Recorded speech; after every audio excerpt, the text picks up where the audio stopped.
Namaste to all. Welcome to today's session. My sincere pronouns to my beloved Guruji, Brahmarshi Patriji.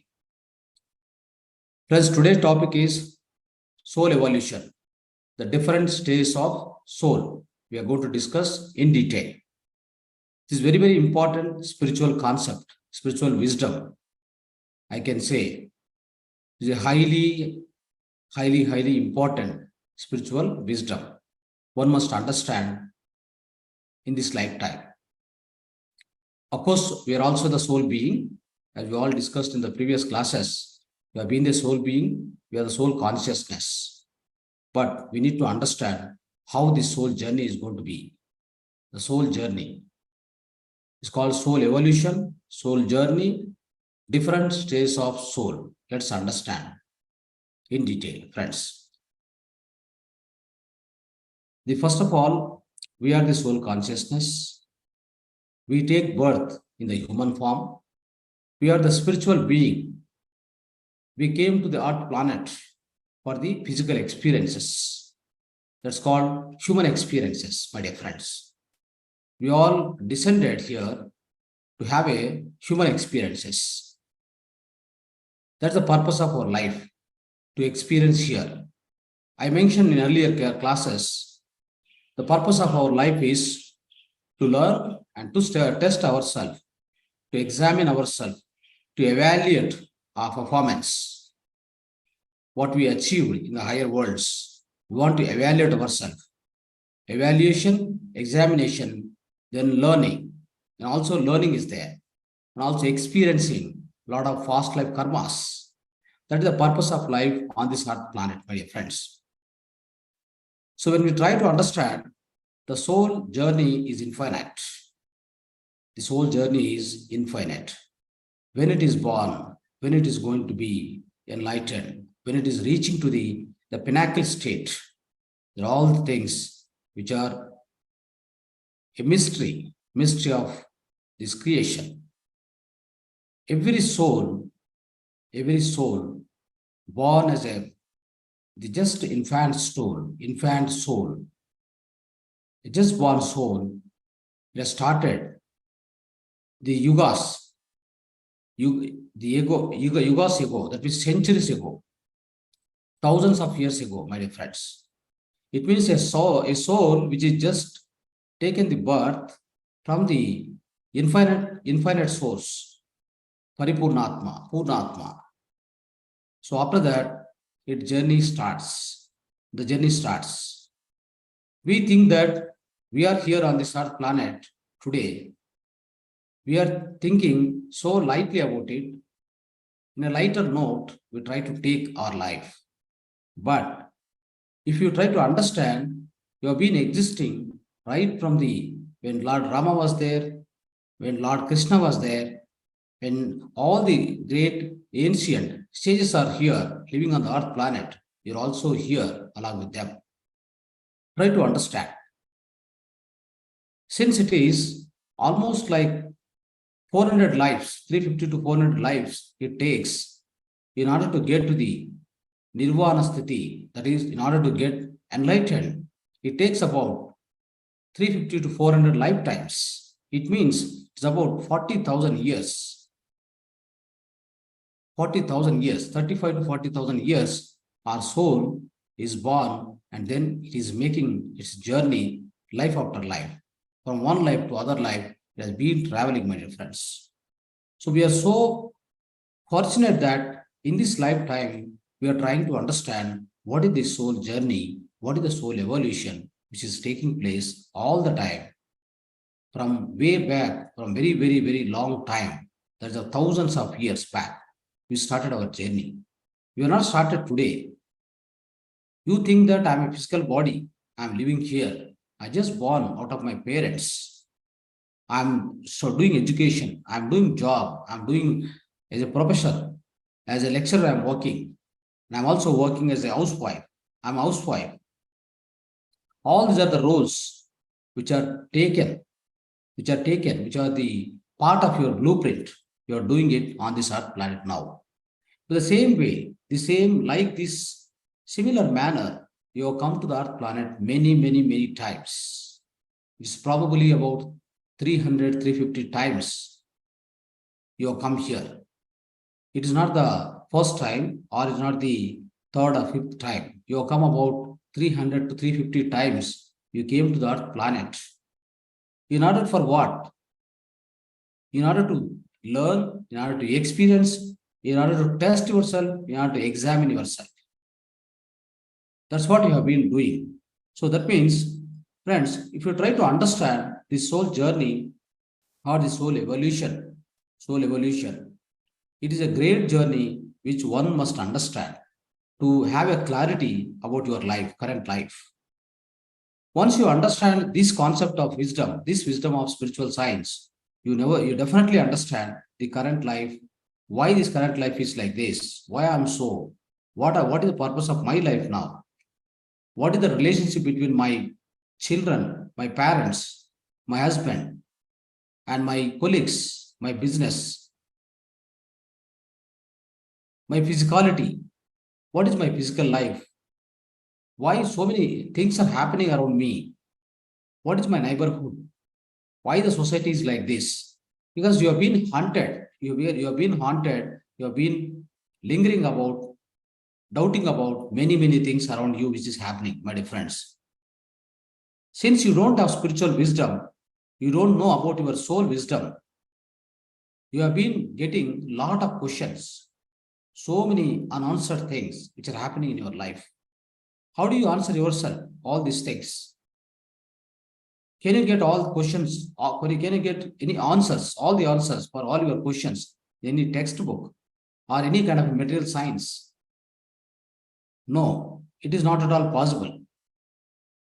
The answers to all your questions related to the entire life, life around you, your own life, the neighbor life, about the universe, about the mysteries of universe, all this can be understood once you understand your own self. Once you understand, once you get the spiritual wisdom, your own soul wisdom, once you achieve it, once you understand your soul journey, at what point of journey you are right now. The soul is, as I told you, soul journey started way back thousands of years ago in this universe, in this cosmos. You are not a new person to this universe, my dear friends. The people, the members who all attended this workshop, they're all in the advanced stages in their own soul journey. Try to understand. Otherwise, there's no scope for you to attend this workshop at all.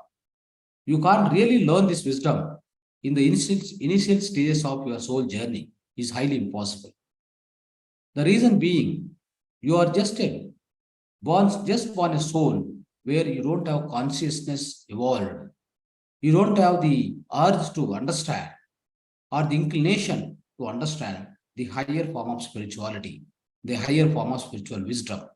That is why many of the souls, there are many, many souls which are living on this earth planet in the physical form. You might be seeing many of the professors, many of the college students, many of the business people, many of the so-called, so many politicians, so many artists, so many musicians, many, many different roles every human being is playing on this earth planet. They're all existing, they're all leading their physical life. But how many of people they try to understand the spirituality? How many people they get a question, who am I? Why I'm born to these parents? Why I'm having a disability? Why my leg is not working? What happened to me? So there are deaf people, dumb people, the kind of disabled people, the people, the infant born with just one infant got the diabetes, just born infant got cancer. All these things are happening. All these questions, how do you get the answers for all these questions? Unless you understand the spirituality, spiritual wisdom, and unless you understand yourself, first of all, you will not be able to get the answers for all these questions, my dear friends. That is why many of the times people are got confused and they get into disappointment. They get into kind of a stress and strain, and they try to feel that their life is not so important. They are leading miserable life on this earth planet because they don't have spiritual wisdom. That is why it's very important that even the even the successful people, like any musician, cricketer, or sports people, all the great people who are in the society, they resort to the lowest activities. Many of the times we observe in society, there are people who are highly educated, IAS, IPS, civil services, all this they have done. But you observe their behavior. What kind of behavior they are showing to the your neighbors towards other live beings? They are in the himsa. They have himsa. They have the kind of a violence attitude with them. They are acting violently towards the other live beings, other animal beings. Also, they are acting violently on their own family, in their own family. They resort to a lot of violent activities, violent character.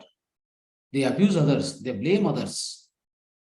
So, does it mean that having higher education, is it evolution? Is it a soul evolution? No way. It is not soul evolution. This soul is not evolved. They are leading a infant or baby or a young soul. There are many stages of the soul, my dear friends, which we are going to discuss today in detail. But I'm trying to say one point here. By looking at the status of a person in this society, in this physical life, you can't decide they are evolved people. They are unevolved people. They are unmatured in their own soul consciousness.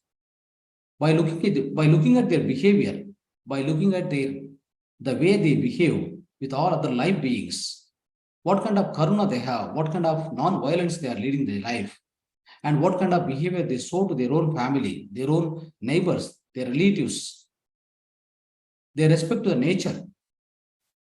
How is able to take care of the nature, all the nature kingdom? How is able to, what is the intimacy he is having? By looking at all these things, by analyzing a person, not with respect to his status in the society, with respect to his own character, the character development, then you can understand what is the soul status, what is the soul journey he is into. So that is why, in totality, we try to understand today the stages of the soul and the evolution of soul from one life to other life, and where I am right now, my soul journey, where it is standing as on today. So all these things are possible to understand only when you get this wisdom of soul journey or soul evolution. Friends, let's understand a little bit about the creation, the cosmos creation, the entire creation, what we are into right now. The creation involves or includes all the number of galaxies, multi-universes, all the galaxies, all the star systems, all the planet Earth, not only the planet Earth, there is one number of planets. Number of planets are available in this universe, my dear friends. So multi-planets, multi-universes, multi-galaxies, multi-stars. So entire the combination of the inclusion of all these things, we call it as a cosmos.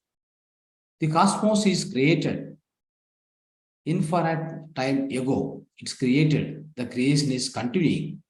It continues for infinite amount of time. So that is why there is a law called law of infinity. We'll be discussing in next classes. So the law, as per the law of infinity, what exactly happening is this creation is started infinite time ago. It goes infinite time of amount of time. It goes on. It continues. So, friends, if you try to understand about the creation, about this formation of this entire cosmos, the one thing we can understand is the creation started by a supreme power, supreme intelligence, so-called Paripurna Atma, the infinite soul, it starts the creation. It started the creation. So, as the supreme intelligence started the creation, which is very clearly written, documented, scripted in all the Vedas, Upanishads. So the creation started in the way that it has created the two parallel creations. There are two parallel approaches. That's what is the consisting of all this entire universe. The entire universe is formed with the help of two approaches, two types of creations happened. The first thing is we call it as a Prakruti. The one part of the creation is a Prakruti. What is Prakruti, my dear friends? It's a Prakruti means there are two types, as I told you. One is Prakruti, other is Purusha. What is Prakruti? Prakruti means it consists of all the nature kingdom. Try to understand what is the nature kingdom. The nature kingdom consists of the entire animal kingdom, plant kingdom, mineral kingdom. This is coming under the Prakruti, the creation Prakruti. So when you take the nature kingdom, it consists of so many plants, so many type of plants. And the animal kingdom, if you observe, if you understand, so it has got so many variety type of animals on this earth planet. If you take only this planet Earth, it will have millions of types of species, animal species, which are living on this Earth planet. We say that 84 lakhs of species are available on this Earth planet. So it means right from the smallest creature to the biggest animal, lion, elephant. If you take all this into account, there are 84 lakhs of species, including human being, which are existing, which are surviving on this Earth planet. That is the kind of creation. You see the kind of creation, if you observe the creation, if you observe the nature kingdom, that is Prakriti, if you understand, you can learn so much from Prakriti itself. Do never think that the nature kingdom is created for you. It is created, it's a parallel creation, my dear friends. It has created for its own survival, for its own experiences on this Earth planet. Of course, it is created to support you, to support the human being, to survive, for the fittest of survival of the human being on this Earth planet, for his food, for his survival, for his living. The nature kingdom always helps you. But what happened in turn? You are not helping the nature kingdom, you are destroying the nature kingdom. That is the sad part of the human being. That's what we say. The human is resorting to the kind of violence towards the nature kingdom. That is where the law of karma starts operating on the human being. That we'll discuss later. So when you try to understand more about the nature kingdom, friends, so the plant beings, animal beings, mineral kingdom, all is a part of nature kingdom. And they all have one thing called group soul. They doesn't have individual soul. What is the group soul? What is the individual soul? We try to understand now.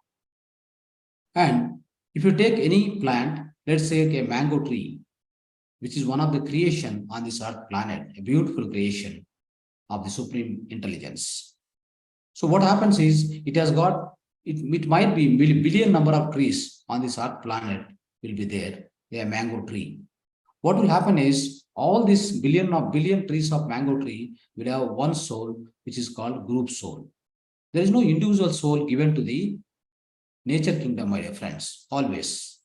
So what will happen is the part of this billion trees, many of the trees get died, many of the trees cut off their life, many of the human being itself resorting to removing so many trees and giving the birth for many number of trees at the same time. The creation and destruction is continuously happening.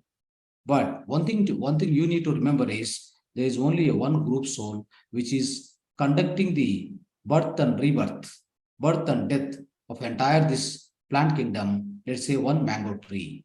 So it means the entire all the trees, even if you remove some trees, even the newborn trees getting added into the creation, what happens is the group soul will be as it is. It won't be diminished.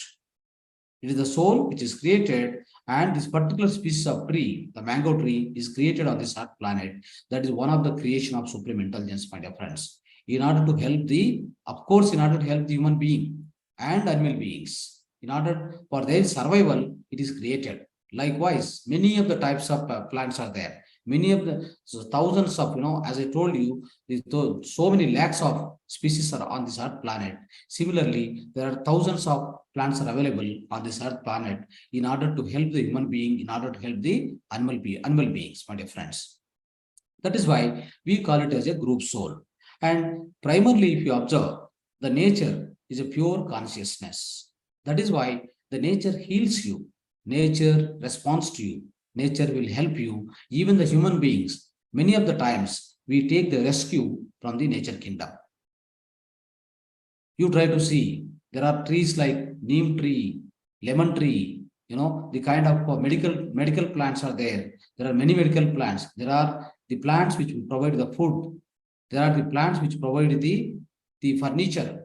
So there are many different kind of plants are available. What will happen is whenever human being gets sick or it becomes unhealthy, so what will happen is, as a part of a plant-based medicine, you approach a plant, you take its medicine, its leaves, its roots, stems, any of the things which is going to cure your disease. It means you are depending on it. It is not depending on you at all. It is depending on, you are depending on the plant kingdom, my dear friends. It means that the plant kingdom is not created by you. You are not the owner of the plant kingdom.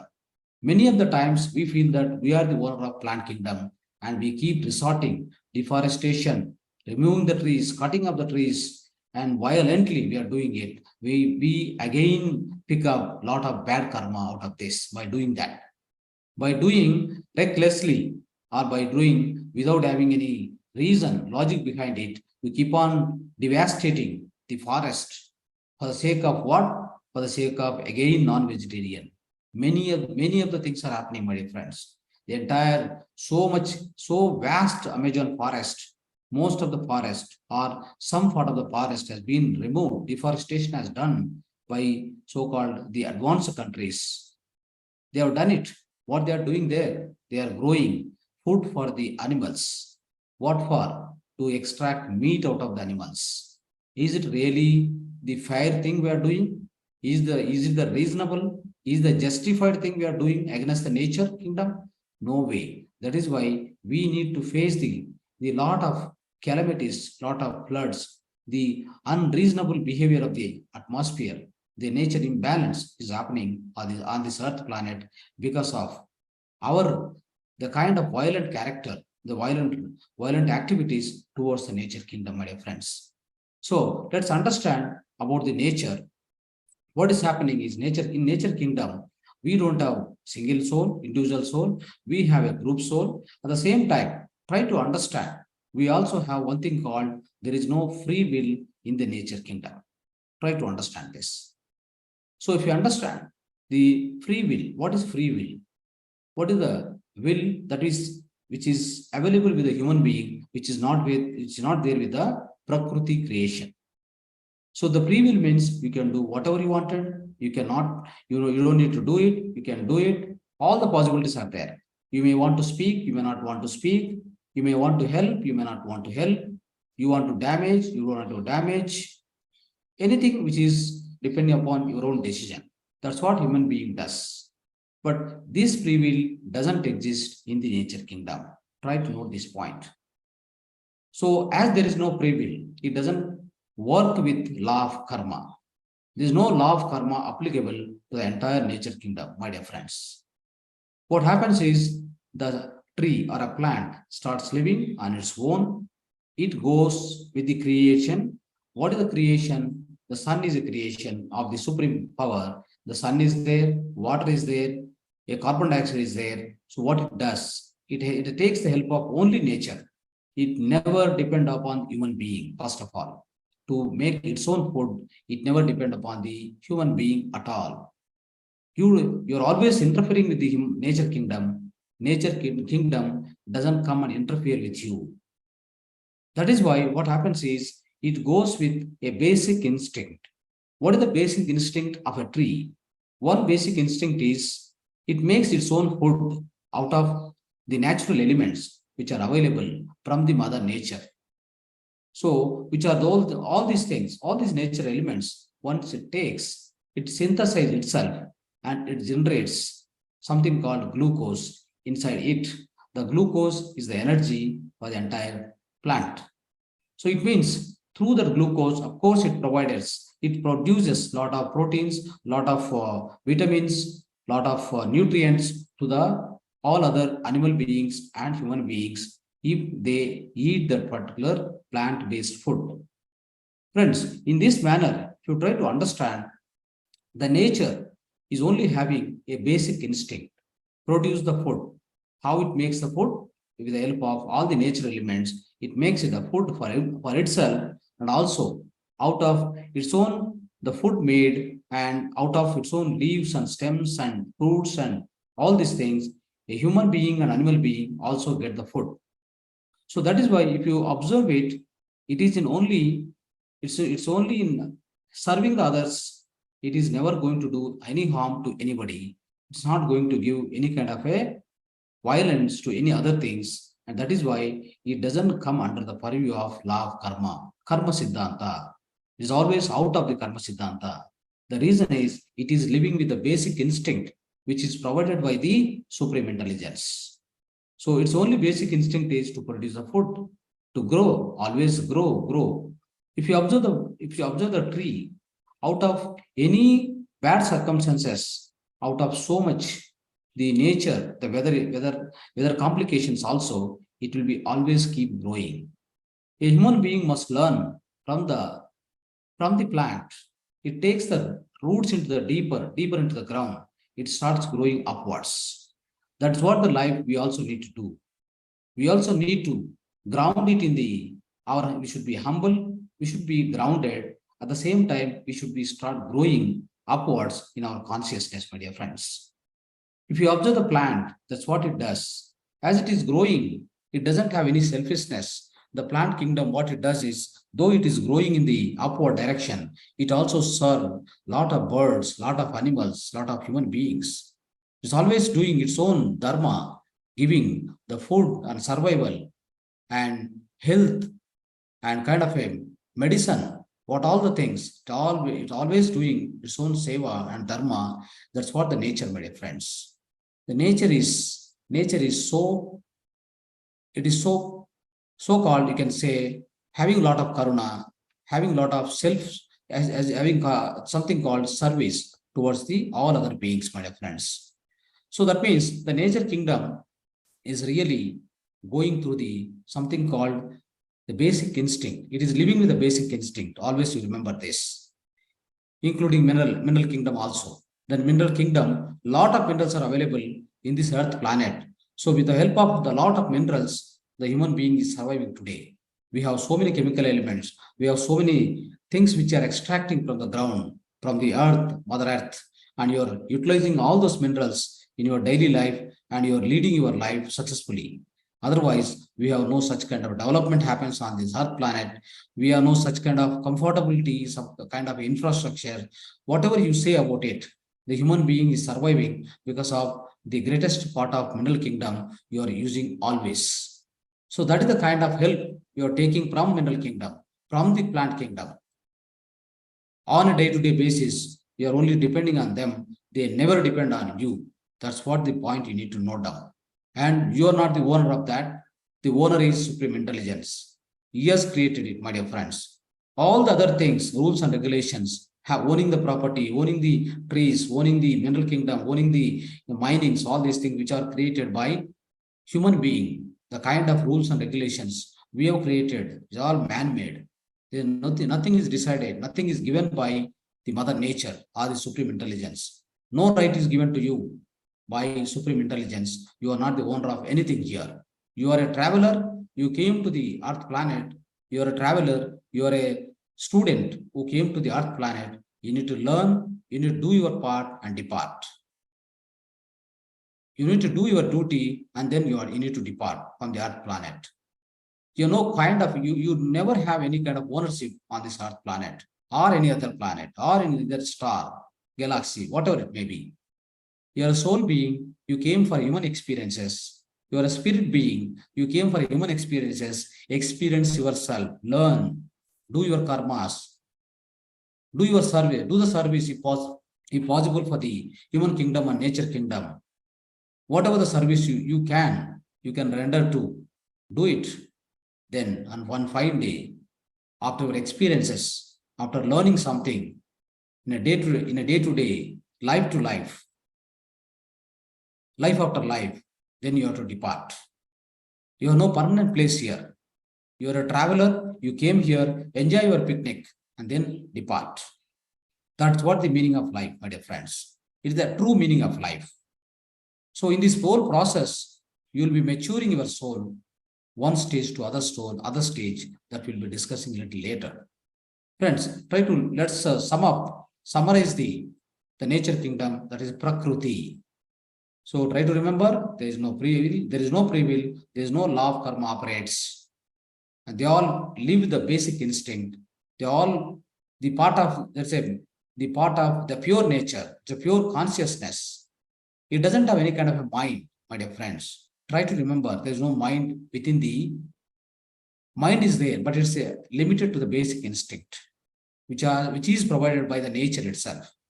The supreme intelligence has provided a basic instinct that is a part of mind, the limited mind, all the entire animal kingdom, human kingdom, animal kingdom, plant kingdom, and the mineral kingdom. So this is what we need to understand about the Prakriti, my dear friends. Coming back to the animal kingdom. So animal kingdom try to live closely with a human being, my dear friends. They come to you, they stay with you, they learn from you, they try to experience along with you the love and affection and care what you give to the animal kingdom. They try to understand. Of course, in the animal kingdom, also they have carnivorous and herbivorous. The two type of animals are available. Because the animal kingdom, what happens is its consciousness is little grown up. In the plant-based kingdom is created in order to only serve the entire animals and human beings in this earth planet, my dear friends. They are the purest form of the consciousness, I can say. The entire supreme intelligence is sitting in the form of the trees here. They are living in the form of trees here. You pray the tree. That is why all our elders is to pray, is to visit, make darshan, all these trees. Neem tree, we pray for it. We treat it as a god and we pray for it.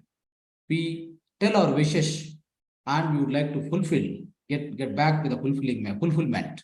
We try to do all the things from the ancient ages. It has been the practice happening in our India. So that means what? You are visiting the god in a tree, in a plant, because it's a pure consciousness. It doesn't do any harm. It doesn't have any mind. The increased mind, it is a limited mind with which it operates. That's called basic instinct. So hence, you are always doing kind of a devotion, kind of a prayer to every plant. Many of the plants, we pray for them. That is why, my dear friends, if you observe the animal kingdom, what happens is now, coming back to the animal kingdom, they always try to learn something from the human beings, but also they expect love and affection, care from the human beings, because they are our younger brothers. You can say they are younger brothers in our planet Earth, because the human beings, we are all the co-creators. We are given with a lot of other powers, my friends, which I will discuss with you. There are many of the powers, many of the tools which are provided as a part of human being, the part of human kingdom that we'll discuss. But the part of animal kingdom, they also have got the basic instinct such a way that they also eat, they sleep, they reproduce, they also they try to live with the human kingdom closely, they try to learn. And of course, there is a herbivorous and carnivorous. So there are two types of animals, carnivorous animal, herbivorous animal. So that is also part of the human, that's a part of the supreme intelligence. We has created these two types of animals. It is its own creation, my dear friends. Never need to doubt, never need to question. We have no authority to question anybody here. We have no that kind of the intelligence or that kind of the intelligence with us for the human being in order to question the creation of the supreme intelligence. He has created the two form of animals. They have their own experiences. They have their own lifestyle. Take the forest. In the forest, the deep forest, whatever the dense forest you take, the tiger is there, lion is there. Why again two creations here, lion and tiger, that you cannot question. We have no such kind of intelligence to understand this. That's what the supreme intelligence, the creator has done it. So it gives all kind of food, and opportunities, avenues, shelter, everything within the forest for both the type of animals. Likewise, wolf is there. There are a lot of carnivorous animals are there. Some of the carnivorous animals also live along with the human beings. They will be living closely with us. Some of the carnivorous animals will live separately. They are dangerous animals. They are trying to live always in the dense forest. This is also planning of the part of the planning of a creator, the part of the planning of a supreme intelligence. Try to note down this point. Hence, that's what I told in the previous classes. What we understood by living on the Earth planet is only 1%, my dear friends. 99% of this creation, of the invisibility, you never know, we can never understand unless you become enlightened master, unless you get a nirvana on this Earth planet. Till then, you have no clue, you have no understanding. You never understand this creation, my dear friends. The mysteries of this creation, the mysteries of life on this Earth planet or in this entire cosmos, you can never understand unless you become a realized master or the enlightened master, or unless you become a Brahmarshi. Friends, let's understand about the animal kingdom little more. So the animal kingdom is also having group soul. It doesn't have free will. It is not living in the purview of the law of karma. There is no karma siddhanta applicable to the animal kingdom. What all it can do is it can eat the food, it can sleep, it can roam in the forest, or it can roam around the human beings, rest of the forest in the society. It can roam, come back, eat, sleep. Then probably it's also got the basic instinct in order to reproduce. In order to create its own creation, the supreme intelligence has provided something, the reproductive capability with the animal kingdom also. All this much only it can do. It can't interfere with one animal with another animal. On the same way, the one animal interfering with the human being or giving some kind of a violence to the human being, it never happens, my dear friends. One thing is a carnivorous animal like a tiger and lion, which have got unique characteristics. They have to stay in the only forest. The reason is that is the nature kingdom. The nature kingdom has made a provision for them to live only in the forest because it's an aggressive animal. It has got that is the kind of creation, that the kind of supreme creation which happened. So we never need to go and live with the, or they come and live near to the human being, or we never go and live nearby to these aggressive animals. So they stay there, they live there, they lead their life, they end the life, and then they depart. But it's all a group soul, my dear friend. It is not individual soul. Try to understand. Many of the lines, for example, 1 million of lines are there on this Earth planet. All will have one soul, that is a group soul. It is not operating individually. It is operating as a part of group consciousness. It's a group soul, my dear friends. Try to remember this point. So hence what happens is the karma is not created by animals. It never resort to the kind of violence towards anybody. But of course, aggressive animals, the cruel animals, we don't need to go near to them.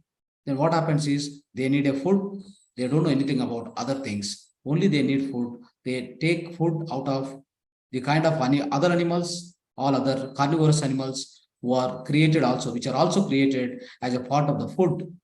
As a part of the food, it has created the carnivorous animals within the forest. There's also one of the rules and regulations of the creator. It is not rules and regulations of ourselves. We don't need to question them because we can't understand anything. Why should we question? If I know the subject, I can ask some questions. If I don't know any questions, I don't need to question anything. I just start learning. My learning ends.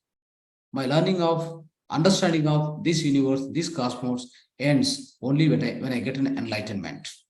Till then, I'm a learner. I'm only a learner. I came as a learner. I go as a little improved learner. And again, I come back as a one more beginning or one more learner here. And again, I will always advance. I'll do the advancement in my own learning instead of becoming a questioner to the supreme intelligence. I can never do that. I can only have that understanding of this mystery only when I get enlightened in this lifetime or in the many of the other future lifetimes. The friends, when you understand this, particularly the animal kingdom, is what we need to understand, the carnivorous, herbivorous, and many of the animals who live very closer to you, closer to the human being, try to give the affection, love, and you are uplifting their life.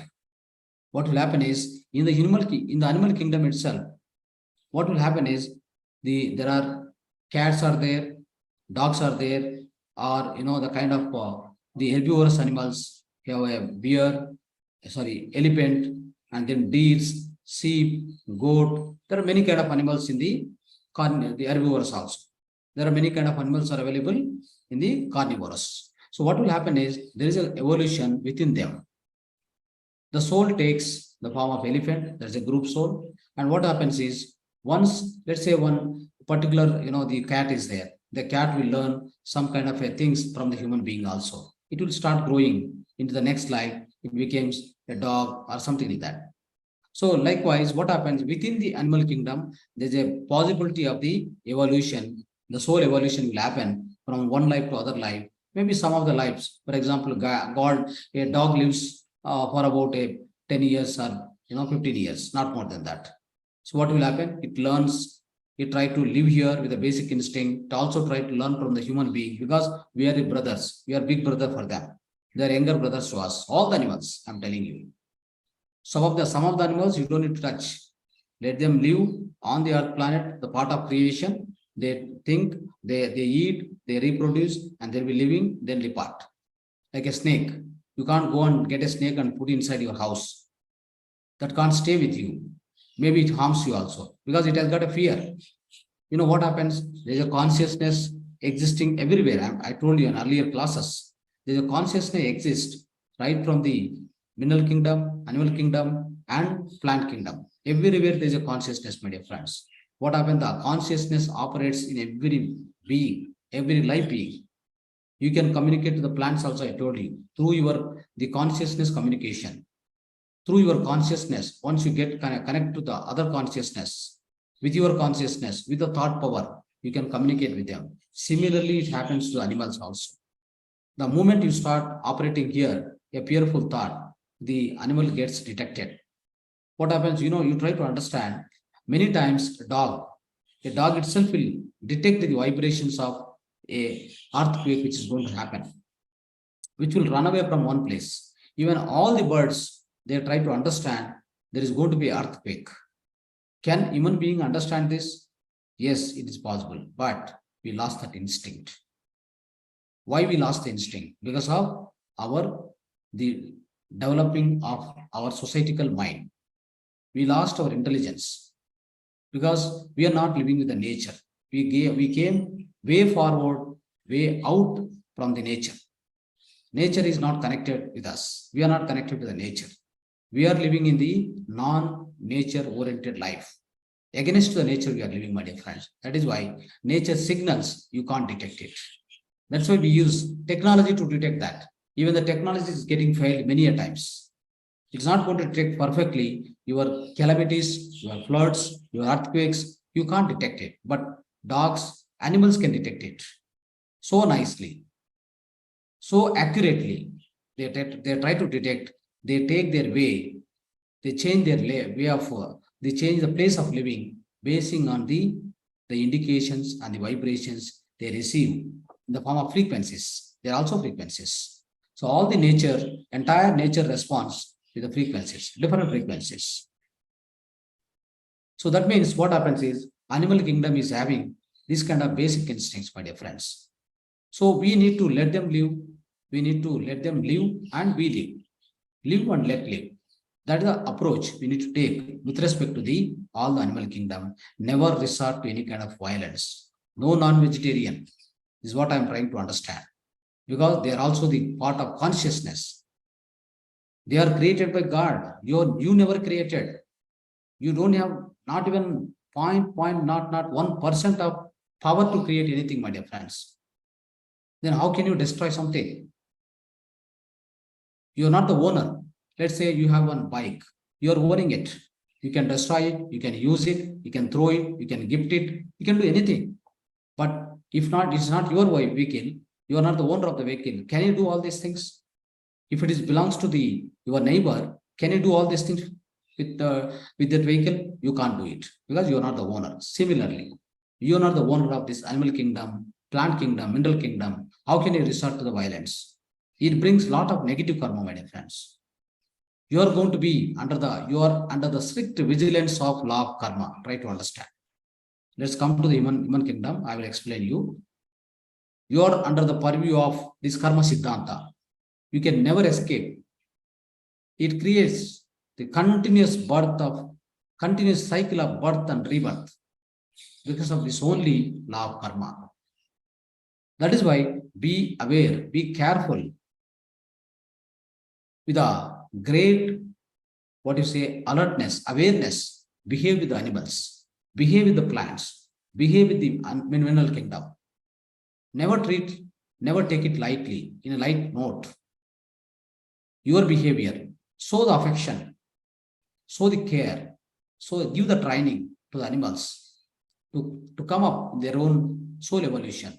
That's the great service you do. There is an animal called cow, desi cow. Try to understand how much help it does for you. It provides the farming, it provides the milk, kind of care to the entire family. What's happening now? There are so many kabelas working in the entire India. So we are so unfortunate. We are called as Hindus, we are called as a Bharatiyas. Is it really a fair thing we are doing towards the animals? You try to understand. Who is carrying all these things, my dear friends? Who is carrying all these things on this earth planet? The kind of a cruelty is going on. The kind of a massacre is happening towards the animal beings. It means you are damaging the evolution of the soul evolution. You are interfering with the soul evolution of all these animals. So the moment you start interfering with the soul evolution of animals, you start attracting bad karma. You need to experience all the bad karma in the form of human being. You will be taking a birth in the worst manner.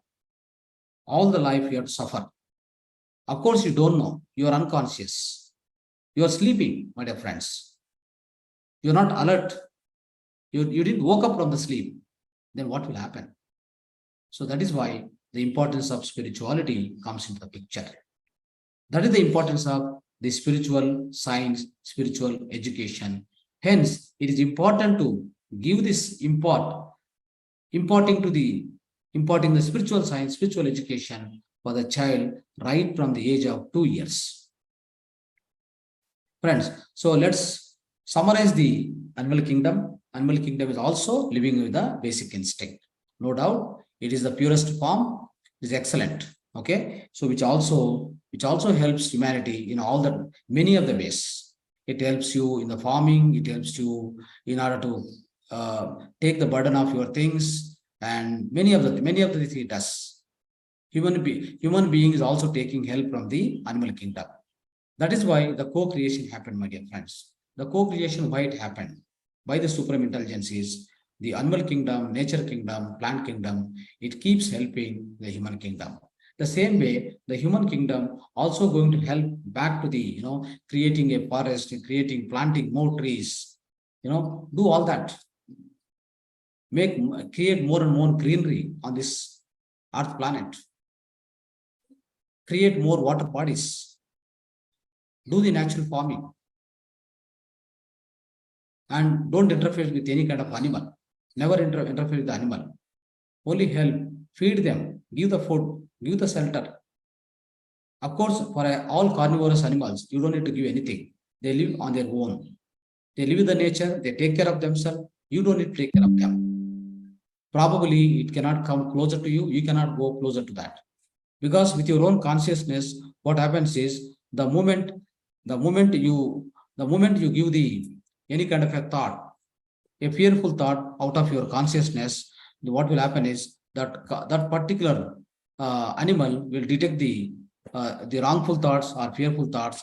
It may come and bite you, or it may come and do some harm to you.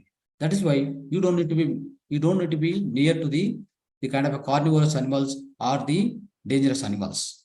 Do not go, do not resort to that kind of thing. The reason being, they detect I told you, they detect all the vibrations of the earth. They detect the different frequencies, the kind of a so-called the minute frequencies it can detect. Then what will happen? By detecting all those fearful thoughts from the human being, it starts operating in violent way. Let us not do that. Go with the only herbivorous animals, give the care, give the food, give the shelter, then you are doing a great karma, a positive karma, which will give you a lot of benefits in the current life and the future lives. So, friends, let's move to the other creation, that is co-creation, what it is called, and the human kingdom. That is called Purusha. Purusha is the another creation by supreme intelligence, Purnatma, that is human kingdom. So, how the human kingdom operates here? When you try to understand, my dear friends, the human kingdom is created such a way that we have something called free will. We live with the individual soul. We live with the individual soul. The entire human kingdom is created in order to evolve in different stages of your soul. The first of all, human kingdom is a individual soul consciousness. The first point you need to note down. Second point is you have a free will. You will come under the purview of law of karma. Any small karma you does on this earth planet, maybe negative, maybe positive, it gives the result. There is a cause, there is an effect. There is a karana, there is a karya. All these things you must remember. Be aware, highly alert in doing any kind of activity before committing to any kind of activity or a talking or thinking. Manasa, vacha, karmana. Having so much trikarana suddhi, you have to purify your words, your thoughts, your deeds.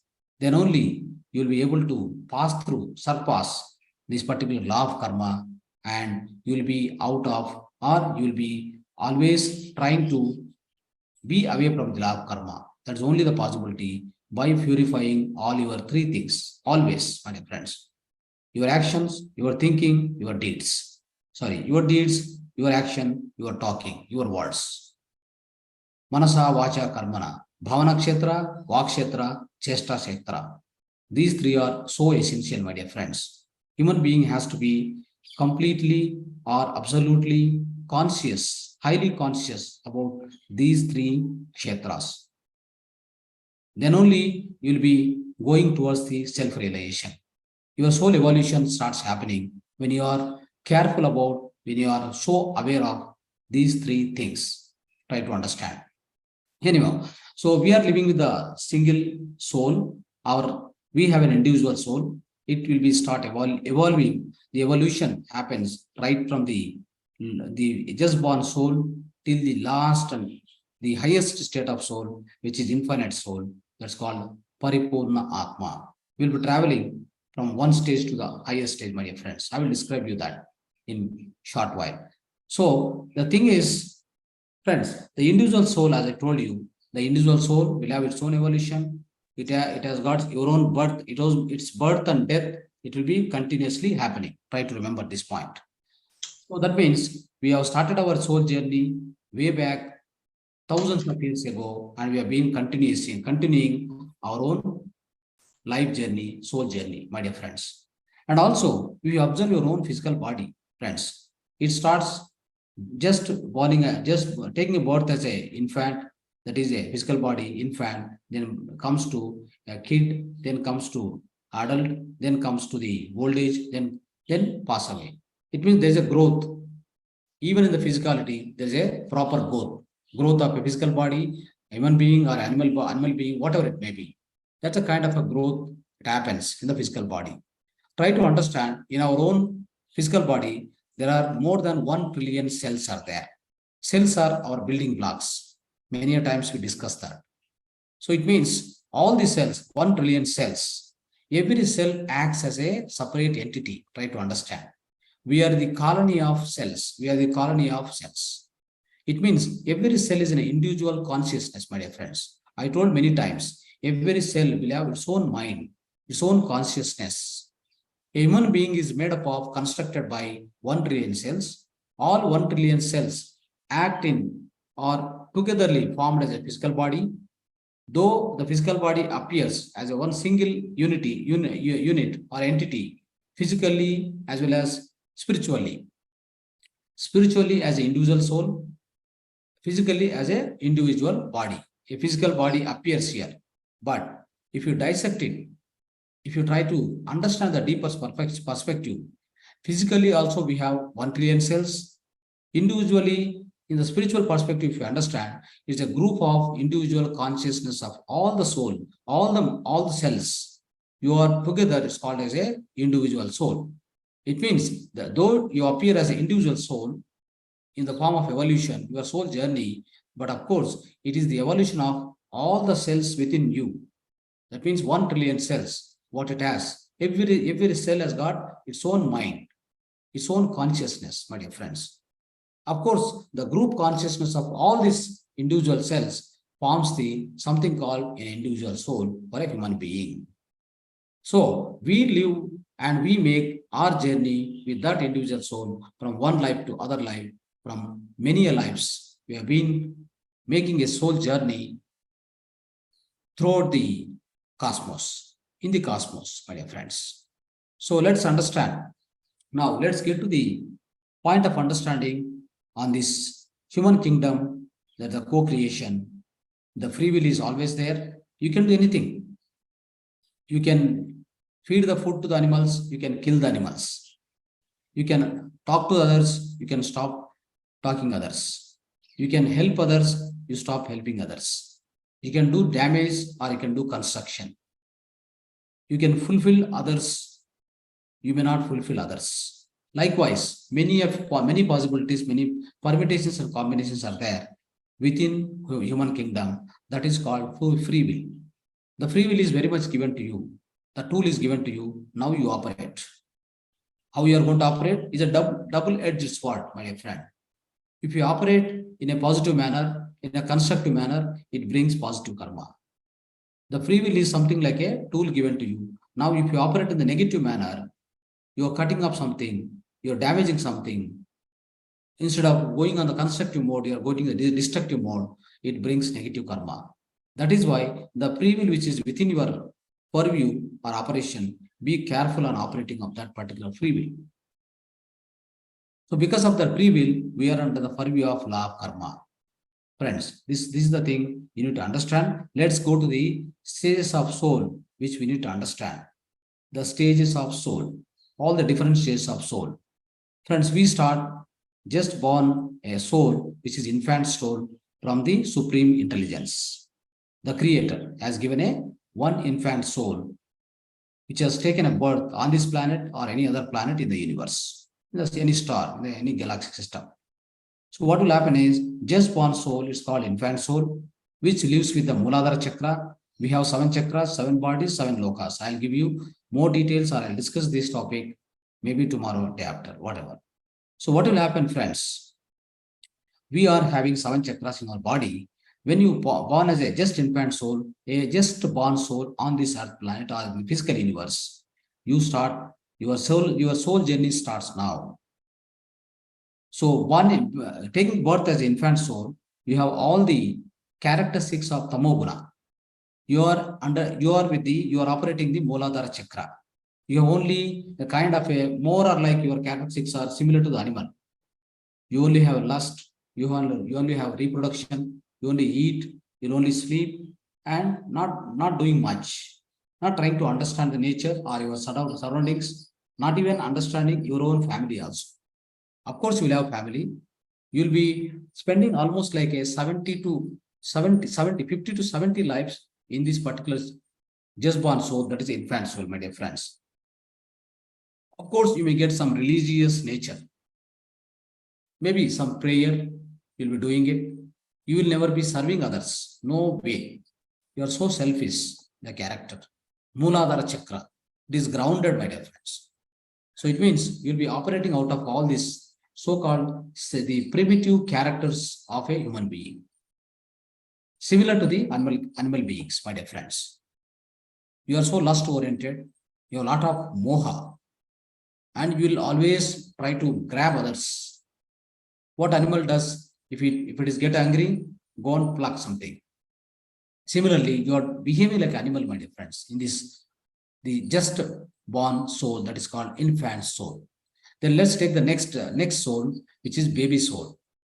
The baby soul operates with again tamoguna, and but now it goes to the next chakra, which is Swadhisthana chakra. What it does is at this stage, since it is orthodox, since it is operating with Swadhisthana chakra, it try to have Swadhina. Swadhina means what? On others, try to take some control.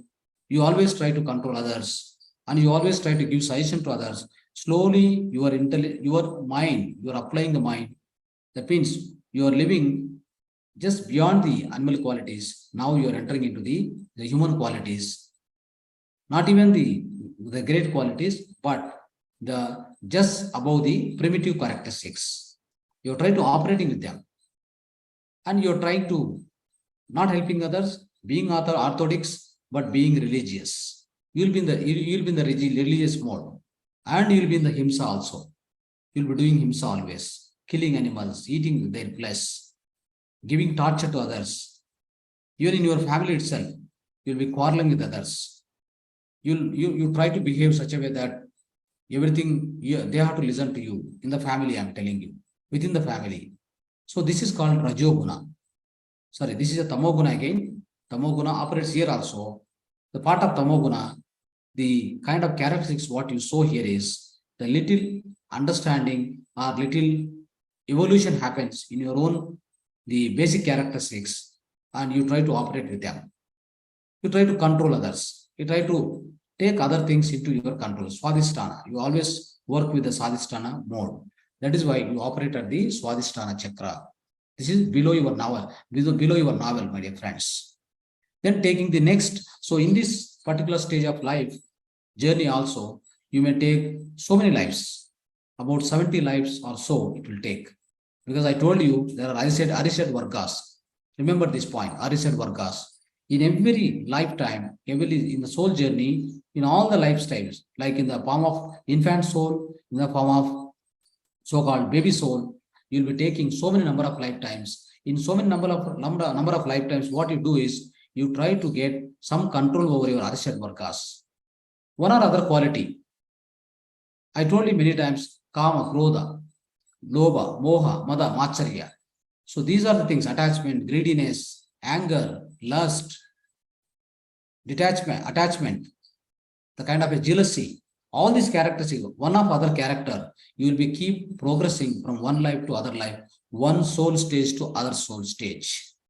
Friends, so when you come to the baby soul, of course, we'll have normal life, the orthodox life, will be with the family, all these things happening, but we'll have little control on the things, on the people, on the situations. So acting little, so as a baby soul, you'll be doing like you're going to the job, you are going to the office, doing job, all this will happen. The kind of the regular activities outside in the public life, you will be doing it. But your characteristics are very, very limited, and you can't understand the spirituality at all. Even somebody says to you, that is why I'm telling you, you also will be interacting with many of the people in the public. You're growing spiritually, you're learning spiritual wisdom. When you go and talk this to many of your colleagues, try to understand, note a point there. All people may not understand your teachings, or so-called you are trying to motivate them to come to the spiritual wisdom. Many times I'm telling you, they won't understand because they are just born souls or baby souls. They are orthodox, they are religious, they never understand your point of view of spiritual wisdom. If you say that you are a soul, he will laugh at you. He'll say that, oh, what soul it is? I'm a physical body. I am this physical body, and I don't know, you don't know anything. He's just born soul or just a baby soul. How can he understand what you are saying? That is why don't ever get disappointment by telling others they are not listening to you. Even I am telling you, within your family, you are evolved soul, you came to this class, your children, your wife or your husband, maybe unevolved soul, they are living in the stages of a baby soul or the kind of a infant soul. They won't listen to you, my dear friends. Even they don't learn the discipline from you. You teach them, they won't learn at all. That is why one thing you need to understand, even at that point of time, when they don't listen to you, don't ever get disappointed. The reason is they're all leading their own life journey. How do you interfere with them? Is a soul which has taken a birth in your womb or in your family, is a child for you, is living with you, or is a wife or husband, living together. Doesn't matter. You may be a matured soul. There are many stages of the soul. You are a matured soul, you are an old soul, or infinite soul. That is immaterial to the other person, what the soul stage which he is living in. But it's always possible the combination of soul stages will be there within the family itself. You will be living with the different stages of souls within the family, my dear friends. Doesn't matter, go with them, learn from one to other, they learn from you. Mostly the lowest stages of souls, they'll be trying to learn from you, and also they may cause some destruction or damage to you also. But still, what you need to do is you must not lose the progress of spiritual wisdom. You must be following diligently this spiritual wisdom. Never get disappointed. Just accept yourself. Because this is a creation of universe, the creation of the supreme intelligence. He has created it. That soul came to you because of maybe your past life karmas. There is a runanubandha, the karmic effects, the karmic bondage. Because of that, you need to do something for him, because in the previous life you have done something to him, or he has done something to you. He has done some damage to you, or he has done some help for you in the previous life. In order to pay back that karmas, you come as a one family, born in the family. Though you are a mature soul, the other one is unmatured soul. It's just baby or infant soul, but doesn't matter. They'll be living together. You need to accept this fact. That is why many a times some of the people are suffering with their own family members. Why he doesn't understand? Why is not growing spiritually or mentally? Why is stuck at the kind of the lower form of the development? You'll be many times wondering and surprising, or even suffering and disappointing. All this will happen. It is quite common, my dear friends, in every family. But you have to go with this. This is the nature rule. This is the thing you need to accept yourself. When you accept, there is no suffering. When you don't accept, all these things will come. Stress will come, strain will come, suffering will come, dukkha will come. So you don't need to do all these things, because everybody is in their own life journey, soul journey. They're all at the different levels. In one other lifetime, you'll also come back to your level. Whatever the status of soul you have inside you, you're living with it. They also come in one or other lifetime, they'll also grow up. So that is why the nature doesn't have any urgency. Supreme intelligence, supreme power doesn't have any urgency, and you don't need to act in an urgent way. Never force your spiritual wisdom on others. You tell them, you explain them. First of all, you start living spiritual life. You are so highly conscious, highly aware, you having lot of kind of a persistence and perseverance and lot of patience, and you have developed all these higher qualities within you. By observing you, slowly the unmatured souls start attracting you. That is why a guru is there surrounded by so many people, my dear friends. So many, the undeveloped souls will come and sit with him. They start learning. They try starting learning from the guru also. Friends, let's go to the next soul stage, which is young soul. After baby soul, young soul. What young soul will do? Try to understand in the young soul, in the young stage of soul, what will happen is you operating with the Manipura chakra at the navel chakra. It's all navel chakra. You're operating with the navel chakra, and you're orthodox and religious, but what happens is you got Manipuraka. That means you got some crown on the top of your head. That is called ego life. You lead the ego life most of the times. When you are in the young stage of young soul stages, of course, in every stage of soul life, soul journey, you'll be almost living about 70 lives. An average, I'm telling you. On totally in 7 stages of the soul journey, you are going to have about 350 to 400 lives. In order to become a Paripurnatma, or you got You want to become a Brahmarshi or Brahmagnani. Friends, in this young soul, only one thing is ego. You will be operating with a lot of ego. You are a Matadipati, you are a political leader, you formed a party, you are the chief of the political party, everybody has to listen to you, you dictate them, you direct them, you are an IAS officer, you are a boss to many people, they have to listen to you, but they don't have any kind of a spirituality inside. They are leading the himsa life, again, violent life, my dear friends. Many of the people you observe, I told you in the beginning itself, many of the people like they are in the status with respect to society, they are in a high status, but they don't have character. Their consciousness is not evolved. That is why they behave, because their stage of soul is like that. What you can do in that? What is the kind of a role for you to blame or to judge or to comment? Never do that. Be quiet, be aware of it, be aware of yourself, accept them, accept all the stages of soul stages of the different human beings, just accept them, give them the chance, they'll also grow. That is why a spiritually grown person, a spiritual practitioner, never bother about other people attitudes. He'll be so patient. He'll be accepting all the type of behaviors for all the people. Only you guide them, mentor them. If they approach you, then you start teaching them spirituality also. Doesn't matter. That's the service you can do towards the other lower stages of soul beings. Friends, so coming back to this young soul, the same thing I told you, they live with the Rajas character, Rajas Manasattva. They'll be living with the Rajas Manasattva. They want to be aggressive, they want to be authoritative, commanding. All this will happen, my dear friends. It is in any of the field. It can be in the family, it can be in the public life, they can be anything. All these young souls will be living in all the stages of the life. In every part of the society, they'll be always there, my dear friends. In your colleagues, in your family, in your office, you can find them. Everywhere you can find them. There's no doubt on that.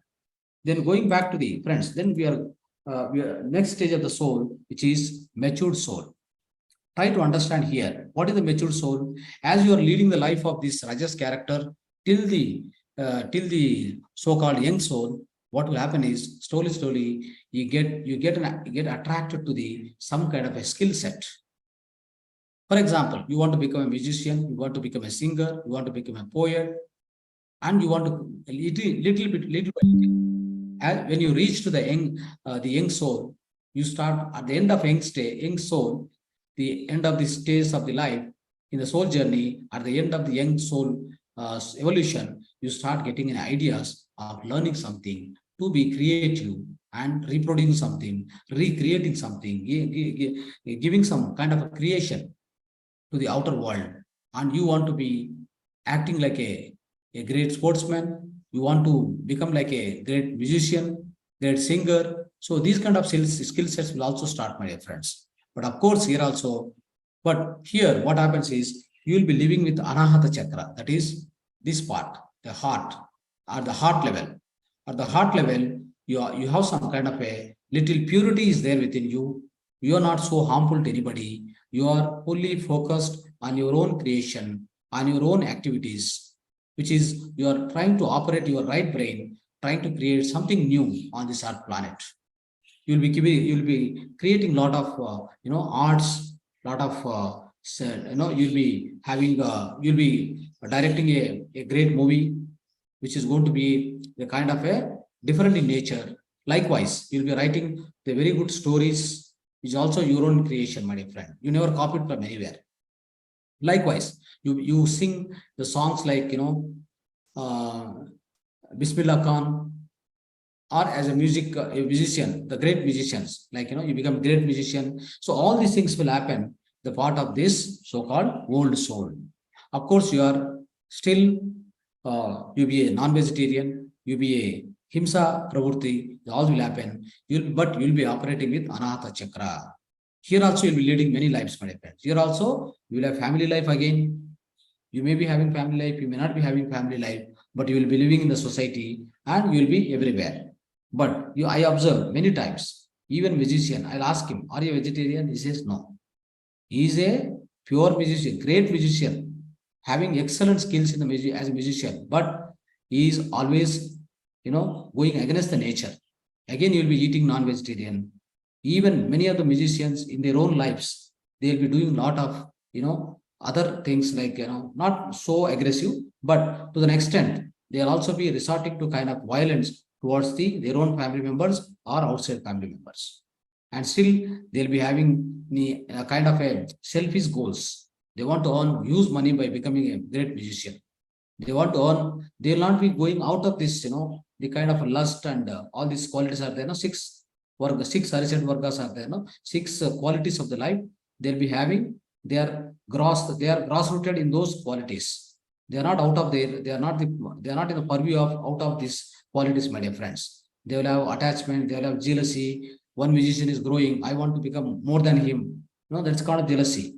They are attached to their own profession and they act, sometimes they get anger and they get disappointment when they lose something, when they don't perform properly. So that means they're also having all these qualities, not grown poorly, not grown much, So, but still, you'll be leading so many lives. At the end of the so-called, the old soul, slowly, what happened? The matured soul. The matured soul, what happened at the end of matured soul, the final stage of matured soul, the incarnations, what happens is, here also you take about 70 lives. Then what will happen? Slowly you start going towards the old soul. The old soul is a particular characteristics, like it will be leading the entire old soul. The stage of the soul is living with the Visuddha chakra, that is throat chakra, my dear friends. What happens here is, he becomes so purified.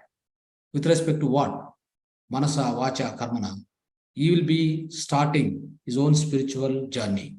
The spiritual journey starts at this particular stage of the soul, which is called the old soul, my dear friends. The old soul, which lives with the Visuddha chakra, it purifies all the three kshetras, Bhavana kshetra, Chesta kshetra, and Vak kshetra. They are so purified, like Mahatma Gandhi, Mother Teresa, all these great people, my dear friends. They are living in the Visuddha chakra. They are beginners of spirituality. Mahatma Gandhi is not a highly enlightened person. He is a great service-oriented person. He was living with the Visuddha chakra. That's why he always speak the truth. What is Visuddha chakra? Suddha means what happened? Visuddha means the great cleaning. The great cleansing happened. So when there is a great cleansing happened, that's called Visuddha chakra. Then his characteristics are such a way that always he live for others. He help others physically, mentally, not spiritually, my dear friends. Not to the great extent of spirituality. Spiritually, he can't help much because he's not grown up. The spiritual side is only started learning meditation. He start doing meditation. Instead of religious, he slowly try to come to the other side, which is called spirituality. He tried to question himself. Who am I? Why I'm born here? What I'm doing here? What I should do for others? What I should do for animal kingdom, the plant kingdom. He tried not interfering with the other people, the other kingdom. He never resort to the kind of non-violence against the animals, against the plant kingdom. He never resort to the kind of violence. So he's a vegetarian. He becomes a sattvic character. This is where, my dear friends, when it comes to Visuddha chakra, there is Anahata chakra. So at the Anahata chakra also, your Rajas character is there until the Anahata chakra. After the Anahata chakra, when it enters into the Visuddha chakra, this is where your sattvic character will start. You are a non-violent character. You are helping others. You are growing yourself spiritually. You started doing meditation. The basic meditation you have started. So many of you might be falling into this or might be in the next stage of soul, which you will be understanding yourself by practice of meditation on a regular, consistent manner, my dear friends. So that means in this stage of life also, you will be doing service, you will be coming here, going back. Of course, you will have again family life. So in the family life, what happens? So being this person like Gandhi Mahatma, he was having a wife, he was having a children. So he was doing all that. Along with his own family life, he was also serving the nation. He got freedom to our great nation. So that's that is the way you also operate out of the family, having all other different souls. You'll be living together. And of course, you'll be guiding them. They may not listen to you, they may listen to you, doesn't matter. Be stable, never get disappointed. Whether the other soul beings, your own family, of your children, may be listening to you, may not be listening to you. Doesn't matter, just guide them, accept them first. Give affection and love what you can do. It's not be a attachment, it should be the pure love. You can definitely show them. And by showing your pure love, by giving the care and say, by giving the proper care, you can also uplift them from the stage of the soul, what they are journey into, it can be grown up. They'll also learn, they also start learning. That's why I told one word, with the human kingdom is having the greatest tool is the free will, my dear friends. When you enter into the Vishuddha chakra, that is the so-called old soul, in the similar single life itself, you can become the Mahatma, you can become the Nirvana, you can get Nirvana in the single life itself, my dear friends. That's all your free will. Let's say today you come to know about the meditation, you come to know about the soul, all the soul states you are learning today. Tomorrow, somebody, one out of you or many other people who are in the spiritual journey, he take a decision such a way that I want to go only practice meditation, I want to go into the forest, or I want to spend more and more time on the meditation, practice of spirituality. Because you have good money in your family, you have good money, you have all the facilities are available, you don't need to struggle much, then what will happen? The decision, that point of time, what decision you are taking on regarding your spiritual journey, you have taken a one decision that I want to spend my entire lifetime. For example, you are 25 years. Now you know and you understood about the spiritual journey, soul journey, which I told you today. By learning, by understanding this, you started doing meditation continuously, days together, hours together, in a per day basis. When you start going to the rigorous practice, what happens is you can get enlightenment in the same lifetime. This is a free will again. There is a free will. Use it. How to use it? It all depends on you. Nobody will guide you. Nobody, they may guide you. We may guide you as a masters, but we don't force you. We never force you to achieve the enlightenment in this life itself. We never force anybody, my dear friends. If somebody is forcing, it means there is the selfish attitude or this kind of a selfishness existing behind the motive. So that is why the free will, you take your own decision at this point of time, then you start growing. For example, Valmiki, so he was hunting in the forest and all these things. So he became a great, the great Rishi, Valmiki Maharshi has become. He was the common man in his own lifetime. Then he was killing animals, hunting, feeding the family. And one point of time, he got matured, he got the spiritual wisdom by his own learning and his Purva Janma, by his own Purva Janma Samskriti, he got that wisdom, then he became Valmiki Maharshi. In the single lifetime, my dear friends. He was a hunter, forest hunter, the animal hunter, bird hunter, but the same lifetime became a Valmiki Maharshi. How he has become? That is his free will.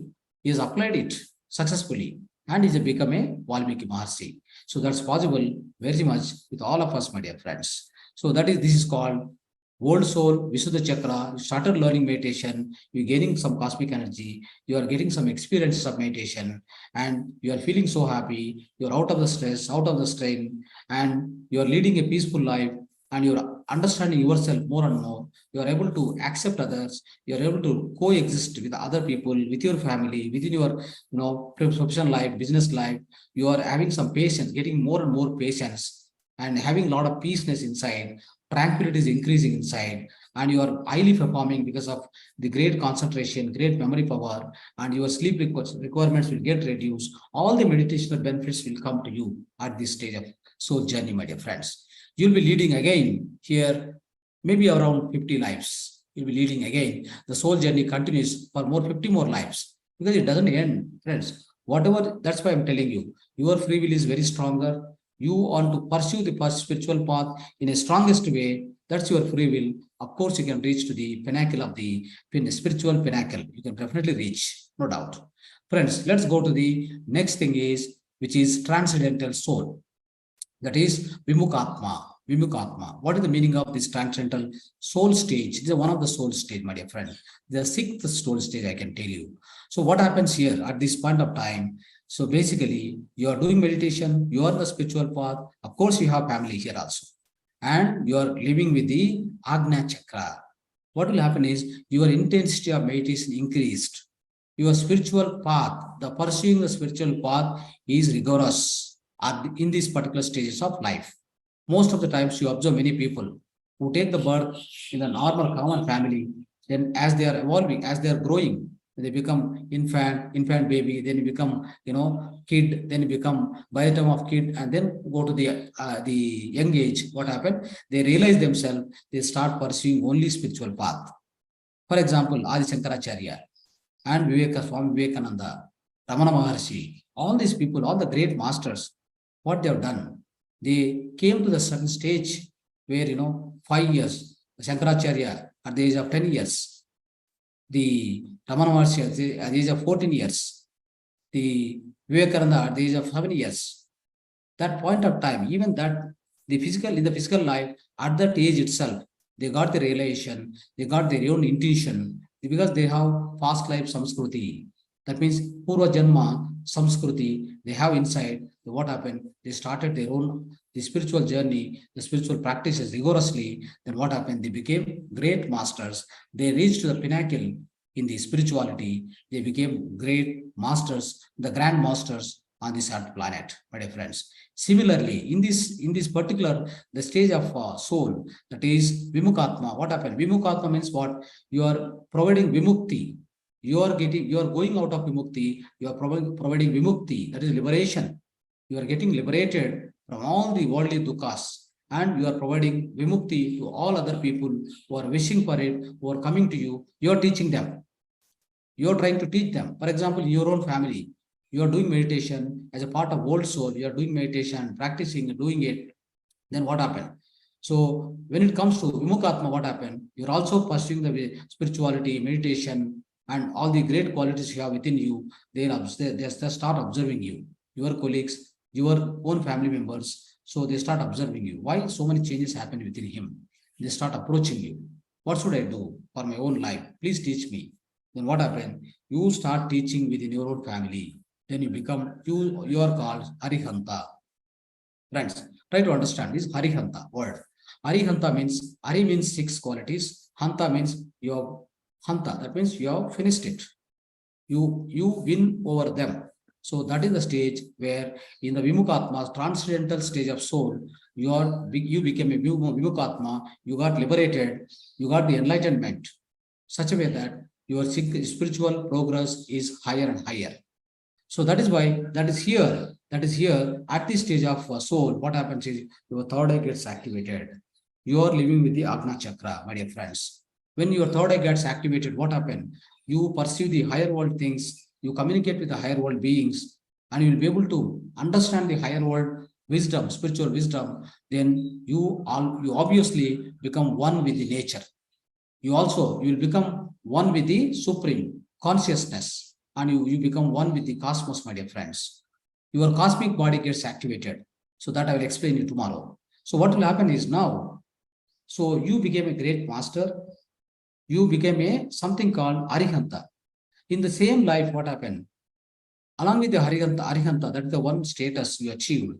You are also trying to teach all others in the society, my dear friends. Maybe your neighbors, not only your family. As a family, in the family, you became an Arihanta, you started teaching your own family. Then beyond your family, your neighborhood and all, you started teaching, taking your own initiative. Then you are called as Bodhisattva. That is the meaning of Bodhisattva. You are going to teach neighborhood people with your own initiative, with your own the kind of a inner urge. You are going to teach them. That's called Bodhisattva. Then coming back after Bodhisattva, what happened, my dear friends? Then you wanted to give this wisdom. You wanted to transform the entire society, entire world. That's what Gautam Buddha did. When Gautam Buddha born as a Siddhartha, he grown in the palace. He doesn't know what is worries, what is difficulties, what is situations. All the outside things, he is never aware of them. Slowly he came out. He saw the dukkha, misery, difficulties, old age, death, everything experienced outside. when he came out of palace on one fine day, then he started searching for the truth. What is the truth behind all these things? What is the mystery? Life mystery is going on. How do I come out of? Or even some one fine day, I will also die. I become an old person. Is that really happening? What is the reason for all these things? What is the reason for dukkha? You want to explore. He explored the truth. He found the truth in the form of his own enlightenment. So that is the under Bodh Vriksha in the Gaya. He achieved his enlightenment, then understood the truth. Then the same truth he wanted to tell the entire world. That is why he is called as a Buddha. What is Buddha means? Buddha means is a statehood, is not a person. Buddhahood means like you wanted to teach, you want to transform the entire society, my dear friends. So that is the status when you achieve. So that means up to Bodhisattva, you are reading the lives in the transcendental state, in the transcendental soul or Vimukhatma. Then once you get Buddhahood, that means you are going to teach the entire world, you are going to transform the entire society, you are reaching the state called Sahasrara Chakra. So that is where, my dear friends, you are reading with the Sahasrara Chakra and you are having highest amount of Brahmagnana, you get a lot of prajna and you will be so much kind. You are so kind to all other beings, all other life beings.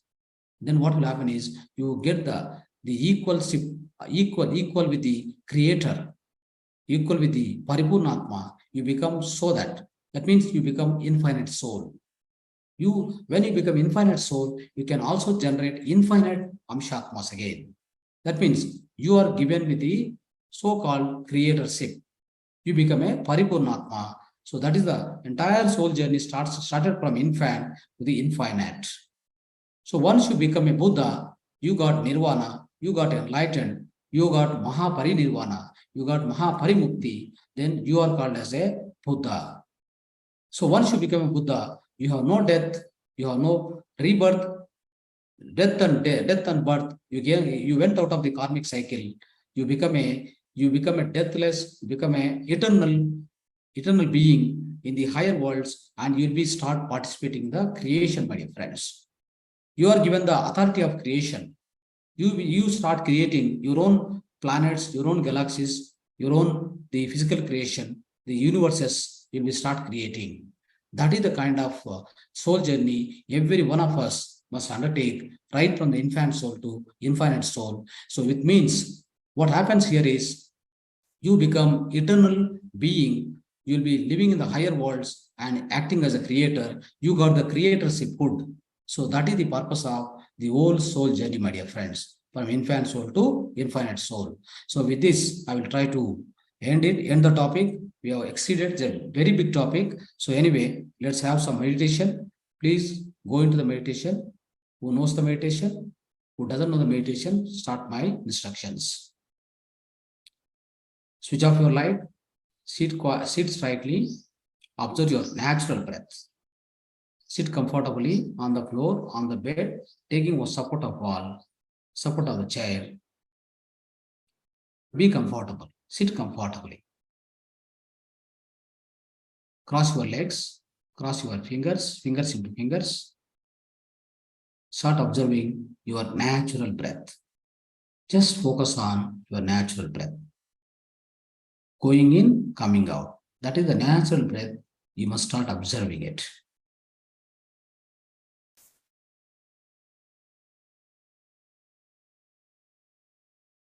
Be with your natural, tranquil, simple breath. You get any thoughts, cut the thoughts right away. Be with the closed eyes throughout the meditation. Do not open the eyes. If you have any discomfort, adjust yourself. Come back to the breath. You must continue observing your breath with the closed eyes. That is called Dhyana. That is called meditation.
Last 2 minutes, final 2 minutes.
Final 10 seconds. Last 10 seconds.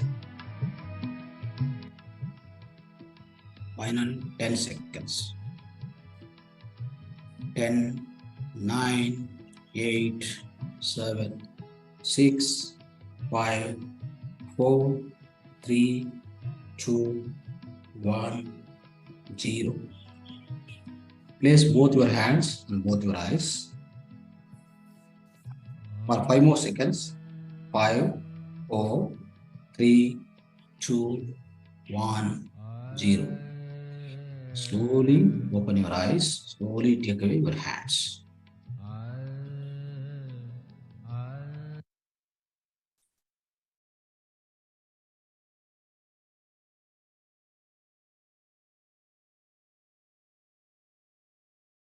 So yes, friends. So just now we had a good meditation, done the meditation.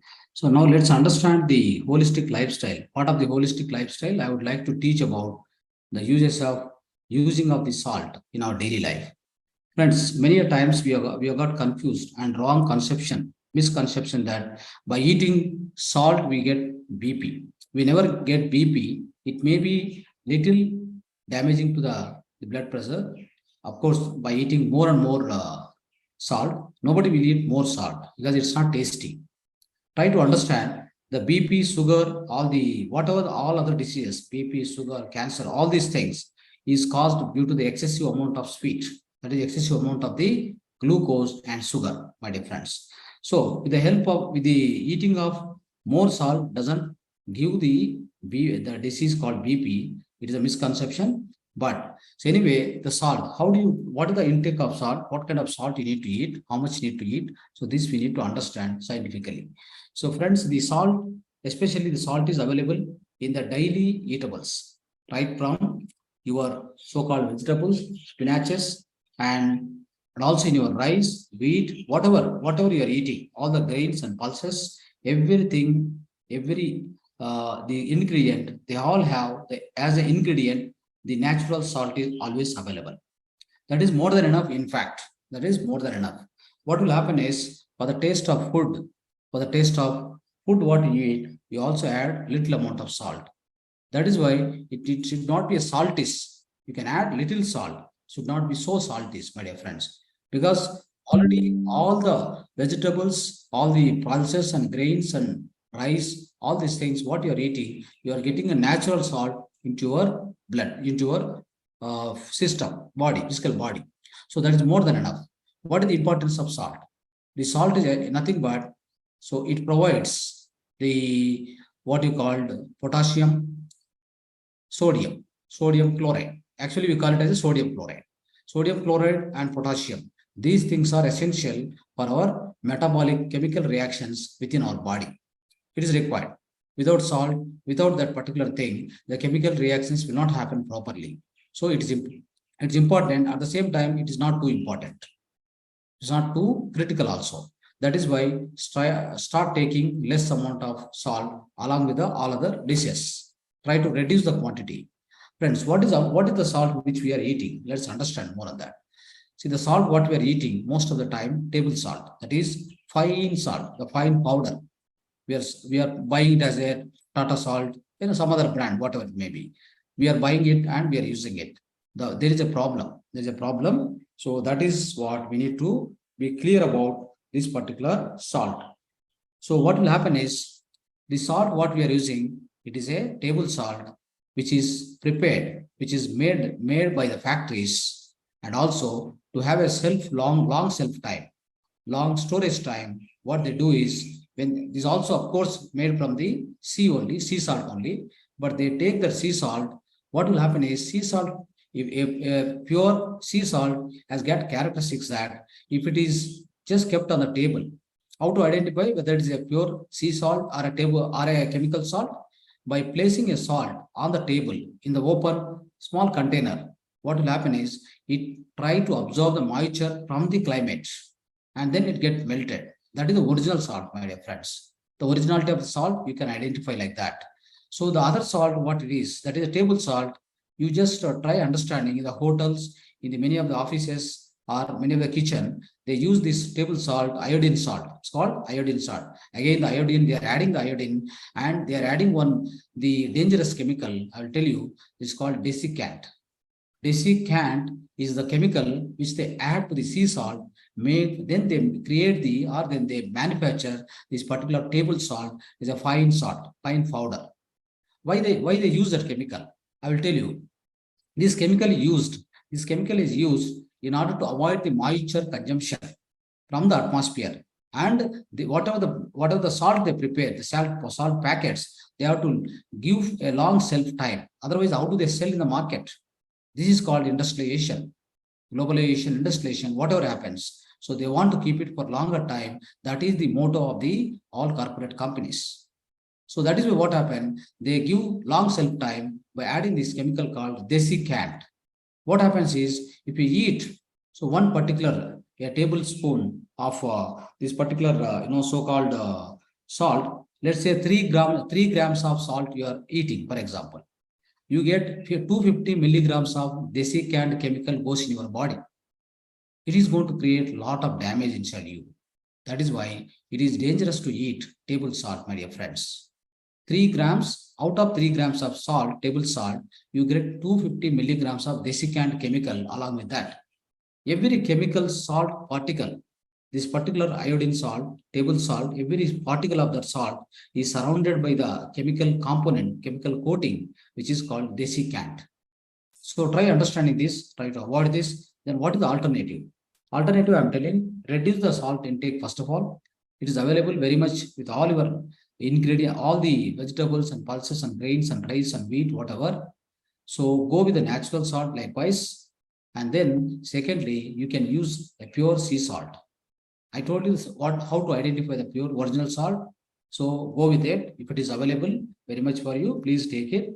And at the same time, many of the times nowadays, the people used to say Saindava Lavana.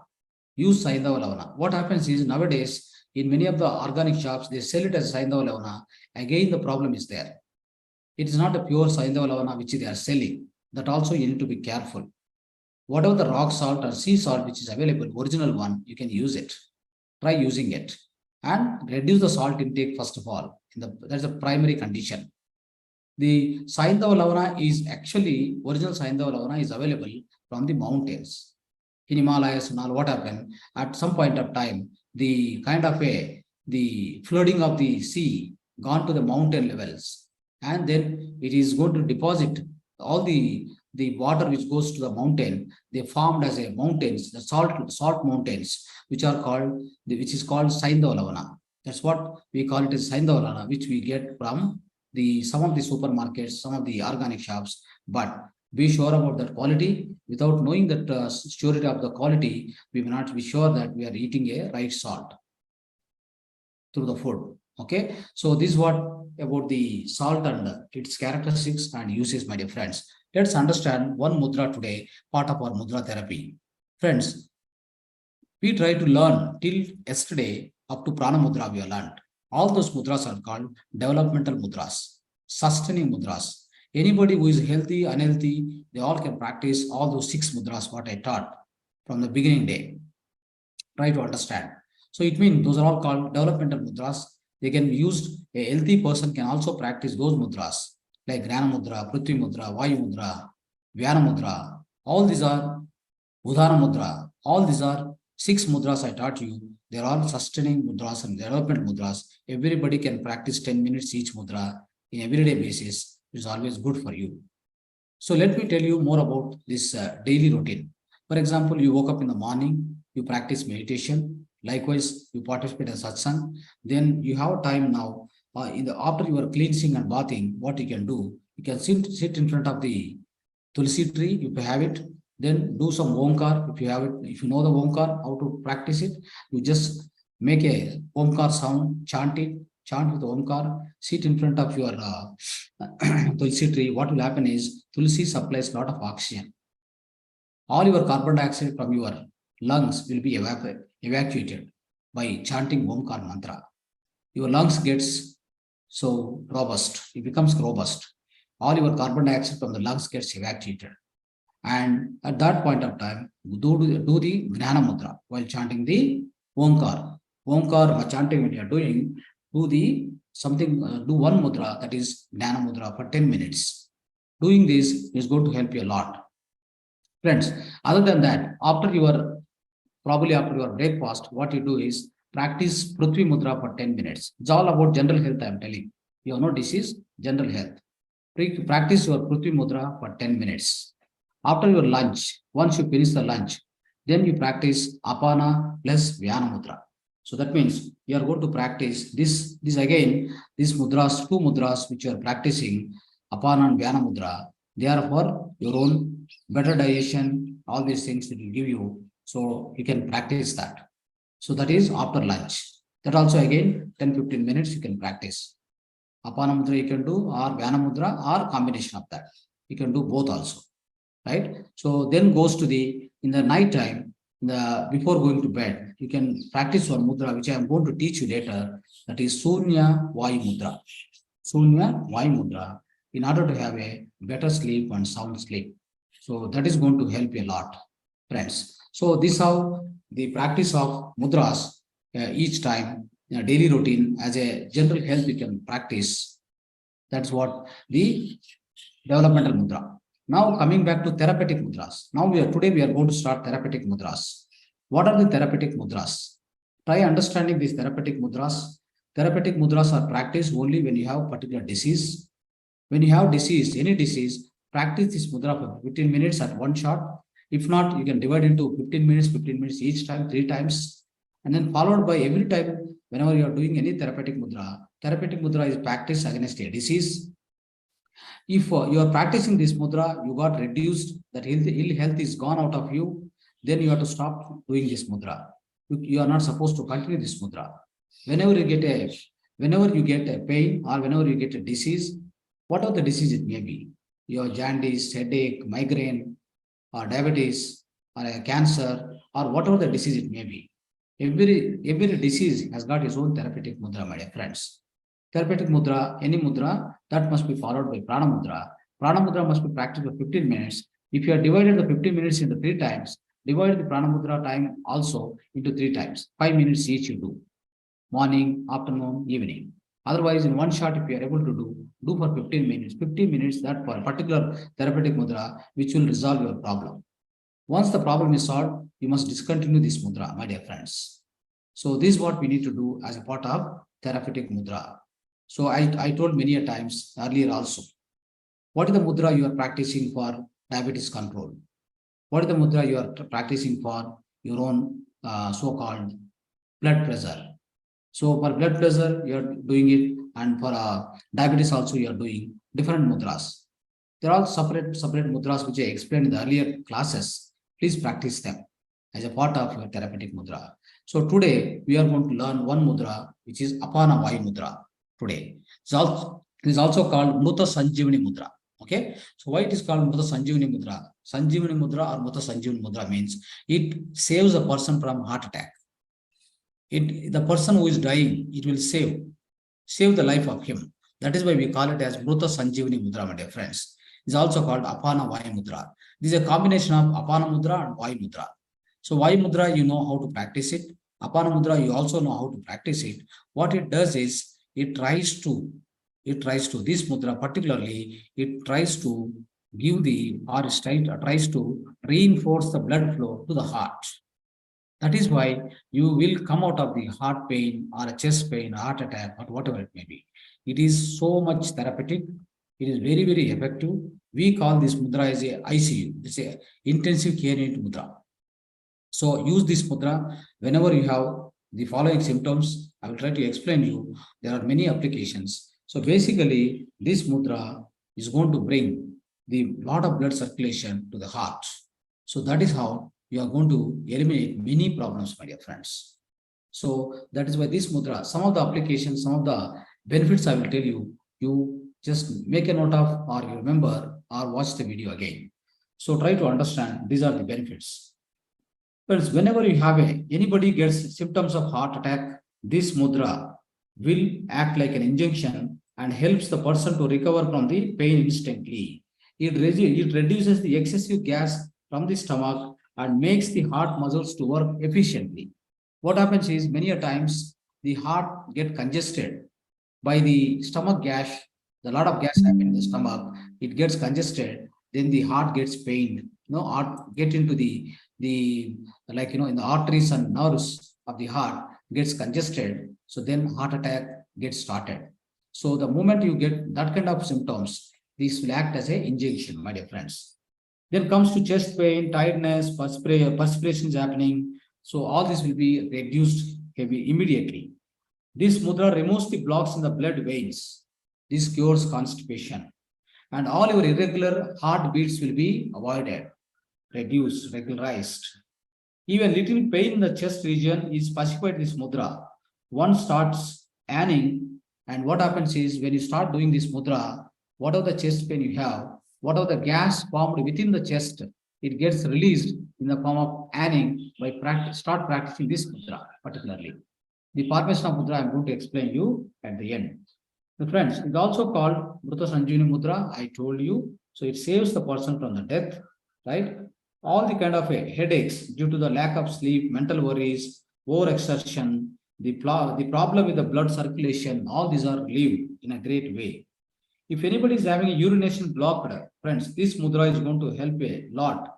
If somebody urination is blocked, practice this mudra for 10-15 minutes, the urination blockage will be removed and the urine passes normally. So these are other benefit. So it also relieves from their tooth pain, friends.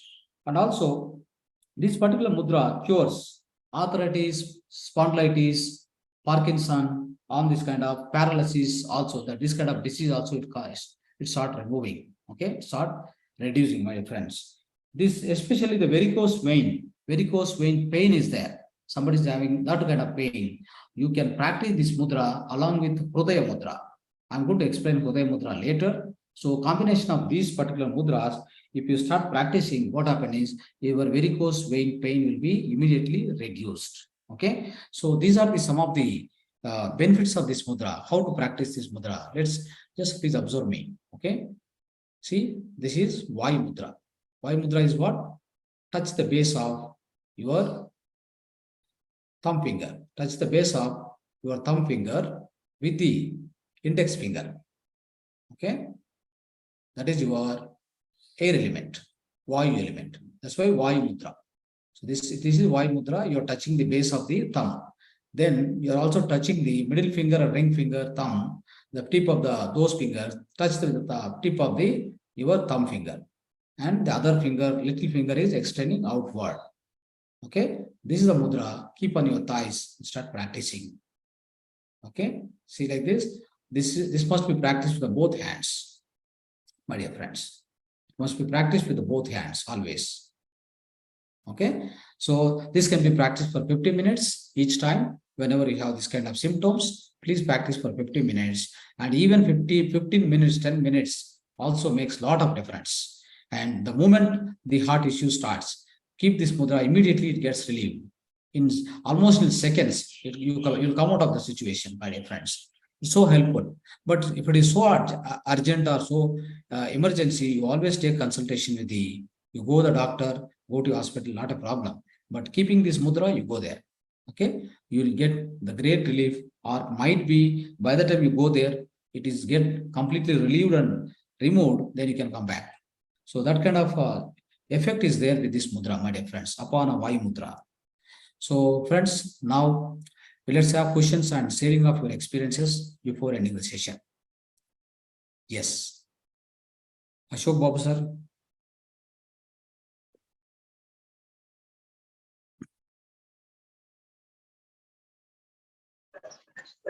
Sir, good morning, sir. Morning. Sir, today the topic was nice, sir. Yes. And also which you were explained about the soul. Very in-depthly you were explained, sir. We have to, I wanted to again view the video, sir. Please update the video, sir. Yeah, it will be coming into the playlist, yes. Yes, sir. Yes, sir. regarding salt, you told that was really correct, sir. Actually, some Yes. chemicals were mixing. We are not using good salt because all Correct. chemicalized we are using. So Yes, indirectly, it's impacting on the health and mental health, psychological health. It's all spoiling correct. due to misconsumption of tongue tasty because we are not awareing about our own self, sir. Correct. So, sir, that That's is why. also So a lot we of are things you must follow regularly. What yes, sir. happens is this subject is very vast. So covering in this Yes, time is very difficult for me. That's why it yes, is sir. Yeah. exceeding time. You all have to forgive me for extending the time. Yeah, Okay. no problem, sir. No problem, sir. Anyhow, you are giving hint, no, sir. This is chemicalized. Don't use it. Avoid all this. And which the posted in the group that none avoid the himsa. Yes, yes, I follow the ahimsa yes, and stop killing the animals. yes. That concept was very good, sir. And Yes, you we are kept doing the Ahimsa rally. Ahimsa rally. Ahimsa Shakahara rally we are doing on Sir. this particular August 15th, Independence Day. Okay. August 15th. And Yes, sir. I posted in the group whoever would like to contribute generously to that particular Yes, sir. Mahakaruna Yajna, you Yes, have sir. the details of QR code and all these things. Whatever it is, Yes, sir. you are contributing 100 rupees, 5 rupees, Yes, 10 sir. rupees. Also, what happens is, I will tell you the importance Yes, of sir. it. The importance Yes, of sir. it is Yes, sir. you are really contributing to the yajna. Yes, So sir. called the yajnas we used to conduct the olden in ancient times. So this Yes, sir. also, this is more than that, I can say, this is yagnam Yeah, we are yeah, sir. doing. So Sure, against sure. animals, what all the violence is committed by human Yes, sir. beings, we are trying to Yes, sir. bring the awareness in the public life. So Public that life. is Yes, why sir. the purpose of this program. We Yes, have sir. Yes, sir. created something called Mahakaruna Yagnam. It is Ahimsa Mahatma. vegetarian rally. Yes, sir. So whoever is nearby, if Yes, you have a holiday, that particular day is holiday anyway. So yes, sir. it's possible for you, you can participate in this yajna. Yes, sir. Yes, sir. Sure, It's a sir. full day program. It's a full day program. Yes, sir. Yes. Yes, sir. Yes, sir. Thank you, sir. It was good, sir, today, the meditation and which the topic you were explained very clearly. We Yes. will follow you, sir. Sure. Yes, yes, sir. Thank you, sir. Thank you. Lakshmi Devi. Namaste, sir. Today, so much information you have given. It is everything is very interesting and very useful also. Particularly the soul consciousness, different kind of soul consciousness you told about. Till now, we have not heard like that, and very different information I got it, sir. Thank you very much, sir. And the salt, the importance of salt also you have told, and what kind of salt. The Himalayan salt, we can use it or not, sir? You can use it, but I'm not sure about the authenticity and purity of that salt. Okay. How they made Okay, it. sir. So you ask them very clearly, is it a sea salt or is it like a real from the Himalayas, or no, that is the one which is extracted, it's good. The pure salt. Okay. Otherwise, they are making again they are preparing the factories and all, it's not good. Okay. How can we get it? How we come to know Yes, that is that's what we need to do. We need to do little research about getting from the pure companies, not like any other organic companies. Whichever you know them personally, you please approach them. Like for example, Prakriti Vanam. So that kind of people who are pure people. Like they're all nature farmers. They are nature farmers. Mostly approach the natural farmers. Okay. Instead of going into any kind of supermarket and the hi-fi stores, what they do is they won't mind of supplying anything. Okay. Okay. So But online I can get it, sir. Prakriti Vanam. Yeah. You have that provision. Yes. Online means no. In Bangalore there are some stores. I think they will give. Stores. Okay. Stores are there. Like I given one contact number, no, for the water filter. You can contact the same person. They have Okay, they have the shop. They'll try to give you the this particular product also. Okay, sir. Okay. All the range of products, but they have 70-acre natural farm, so they are very. He's a very pure founder is very known to me, and I know his qualities. Okay, sir. That is how we have to approach this kind of food. Okay, sir. Not only salt, all things are available with them. No? Available. Okay. Available. All the Okay, things. bro. Yes. Okay. Oh, thank you very much, sir. Thank you. Thank you. Yes. Basava.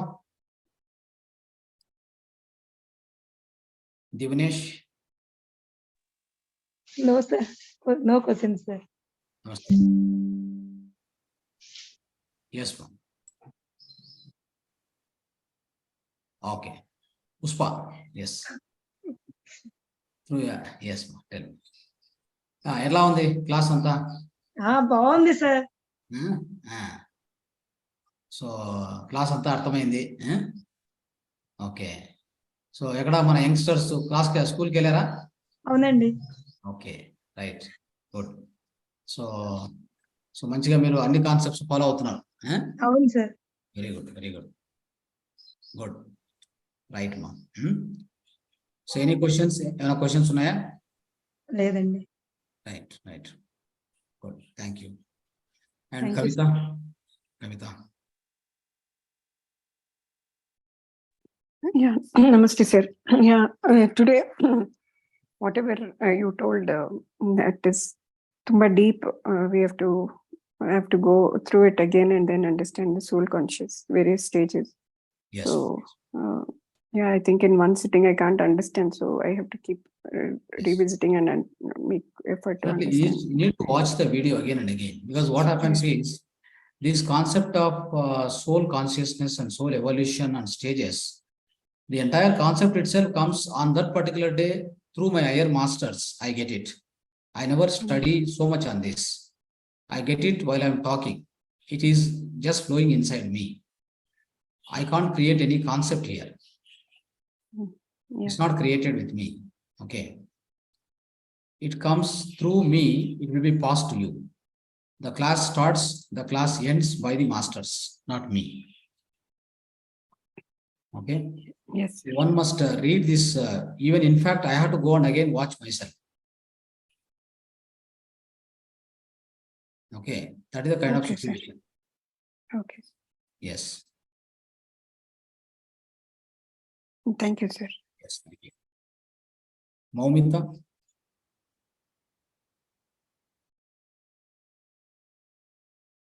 Maumita.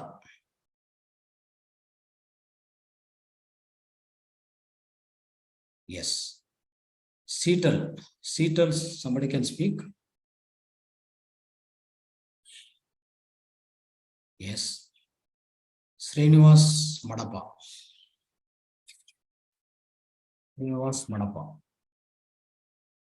Yes. Sumangala madam. Sir, namaste, sir. Namaste, ma'am. Sir, thank you so much, sir. You're giving very good information every day. It is like very new. Yes, ma'am.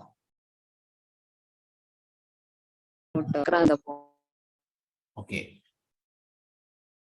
Your voice is breaking, I think. Yes. Voice On is our day-to-day life that you have told. So, Yes. Okay. with all the different stages like karmic bonding,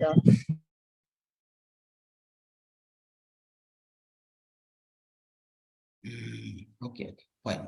could able to make out few words, sir.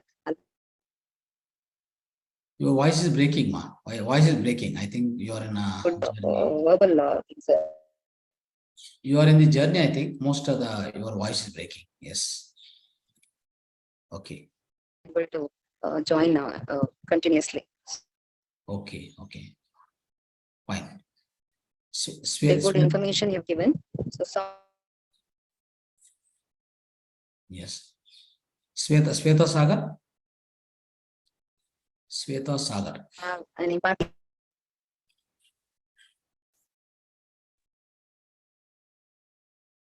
how it influenced with. And Yes, please go ahead. Omkar, like which will give us. No, Sumangala madam, your voice is breaking. So will do, sir. And yes. intervene with the connection, sir. Hello. Yeah. Your internet connection is, I think, having some issue. It is breaking.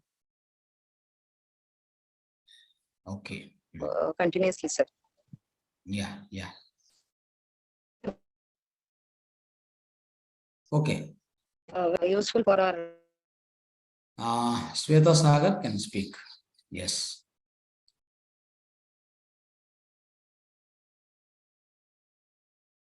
Sweta Sagar, you want to express?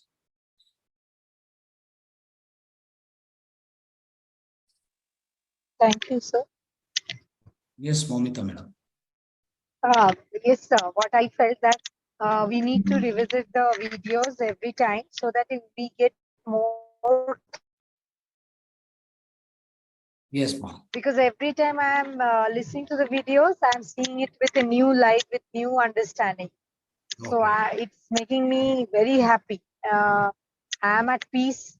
I'm feeling very blissful after listening to this knowledge, and it's really making me, the clarity is becoming more and more. Each day I'm feeling that I'm seeing things in new light. Thank you. Thanks a lot. Thank you, ma'am. Thank you. So try doing meditation. I suggest everybody in the daytime, whatever the time you have, allocate 1 hour, 2 hours, continuous meditation. The wisdom you are getting from the class, and you can read books also. A lot of books are there which we can suggest. I used to send some books, sharing books with you. Please read them. But that is called Swadhyaya. Sajan Sangatya is happening in everyday class. Then practicing of meditation may not happen much in the class because it's a wisdom class. All the wisdom will be shared with you. So try practicing the meditation. That is the one which you need to attempt. Doing more and more time in the daytime, in the night time, whenever possible. Have some light food in the night time. Spend more time for meditation. Then you can do 1 or 2 hours meditation continuously, or 1 hour in discontinued manner. 1 hour you can do meditation, then go to the sleep. So that's how I suggest all of you spend more time on the meditation. What happens is there's a good amount of theory we are giving you. This is a theory class, wisdom class, Dhyana. We are sharing the Dhyana with you. After the theory class, after the wisdom class, then you have to do practicals. Your practice is meditation. That is your practicals. So you have to spend in the laboratory. The laboratory is within you.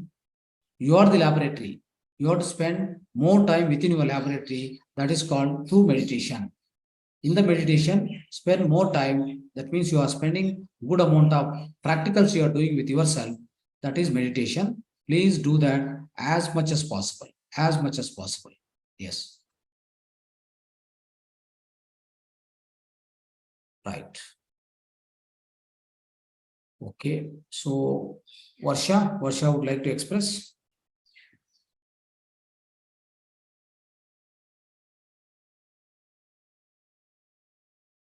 Yes. Okay. Okay, friends. Thank you very much. Thanks for joining the session, and thanks for giving the opportunity to the Mahavatar Foundation. Thank you. Namaste to all.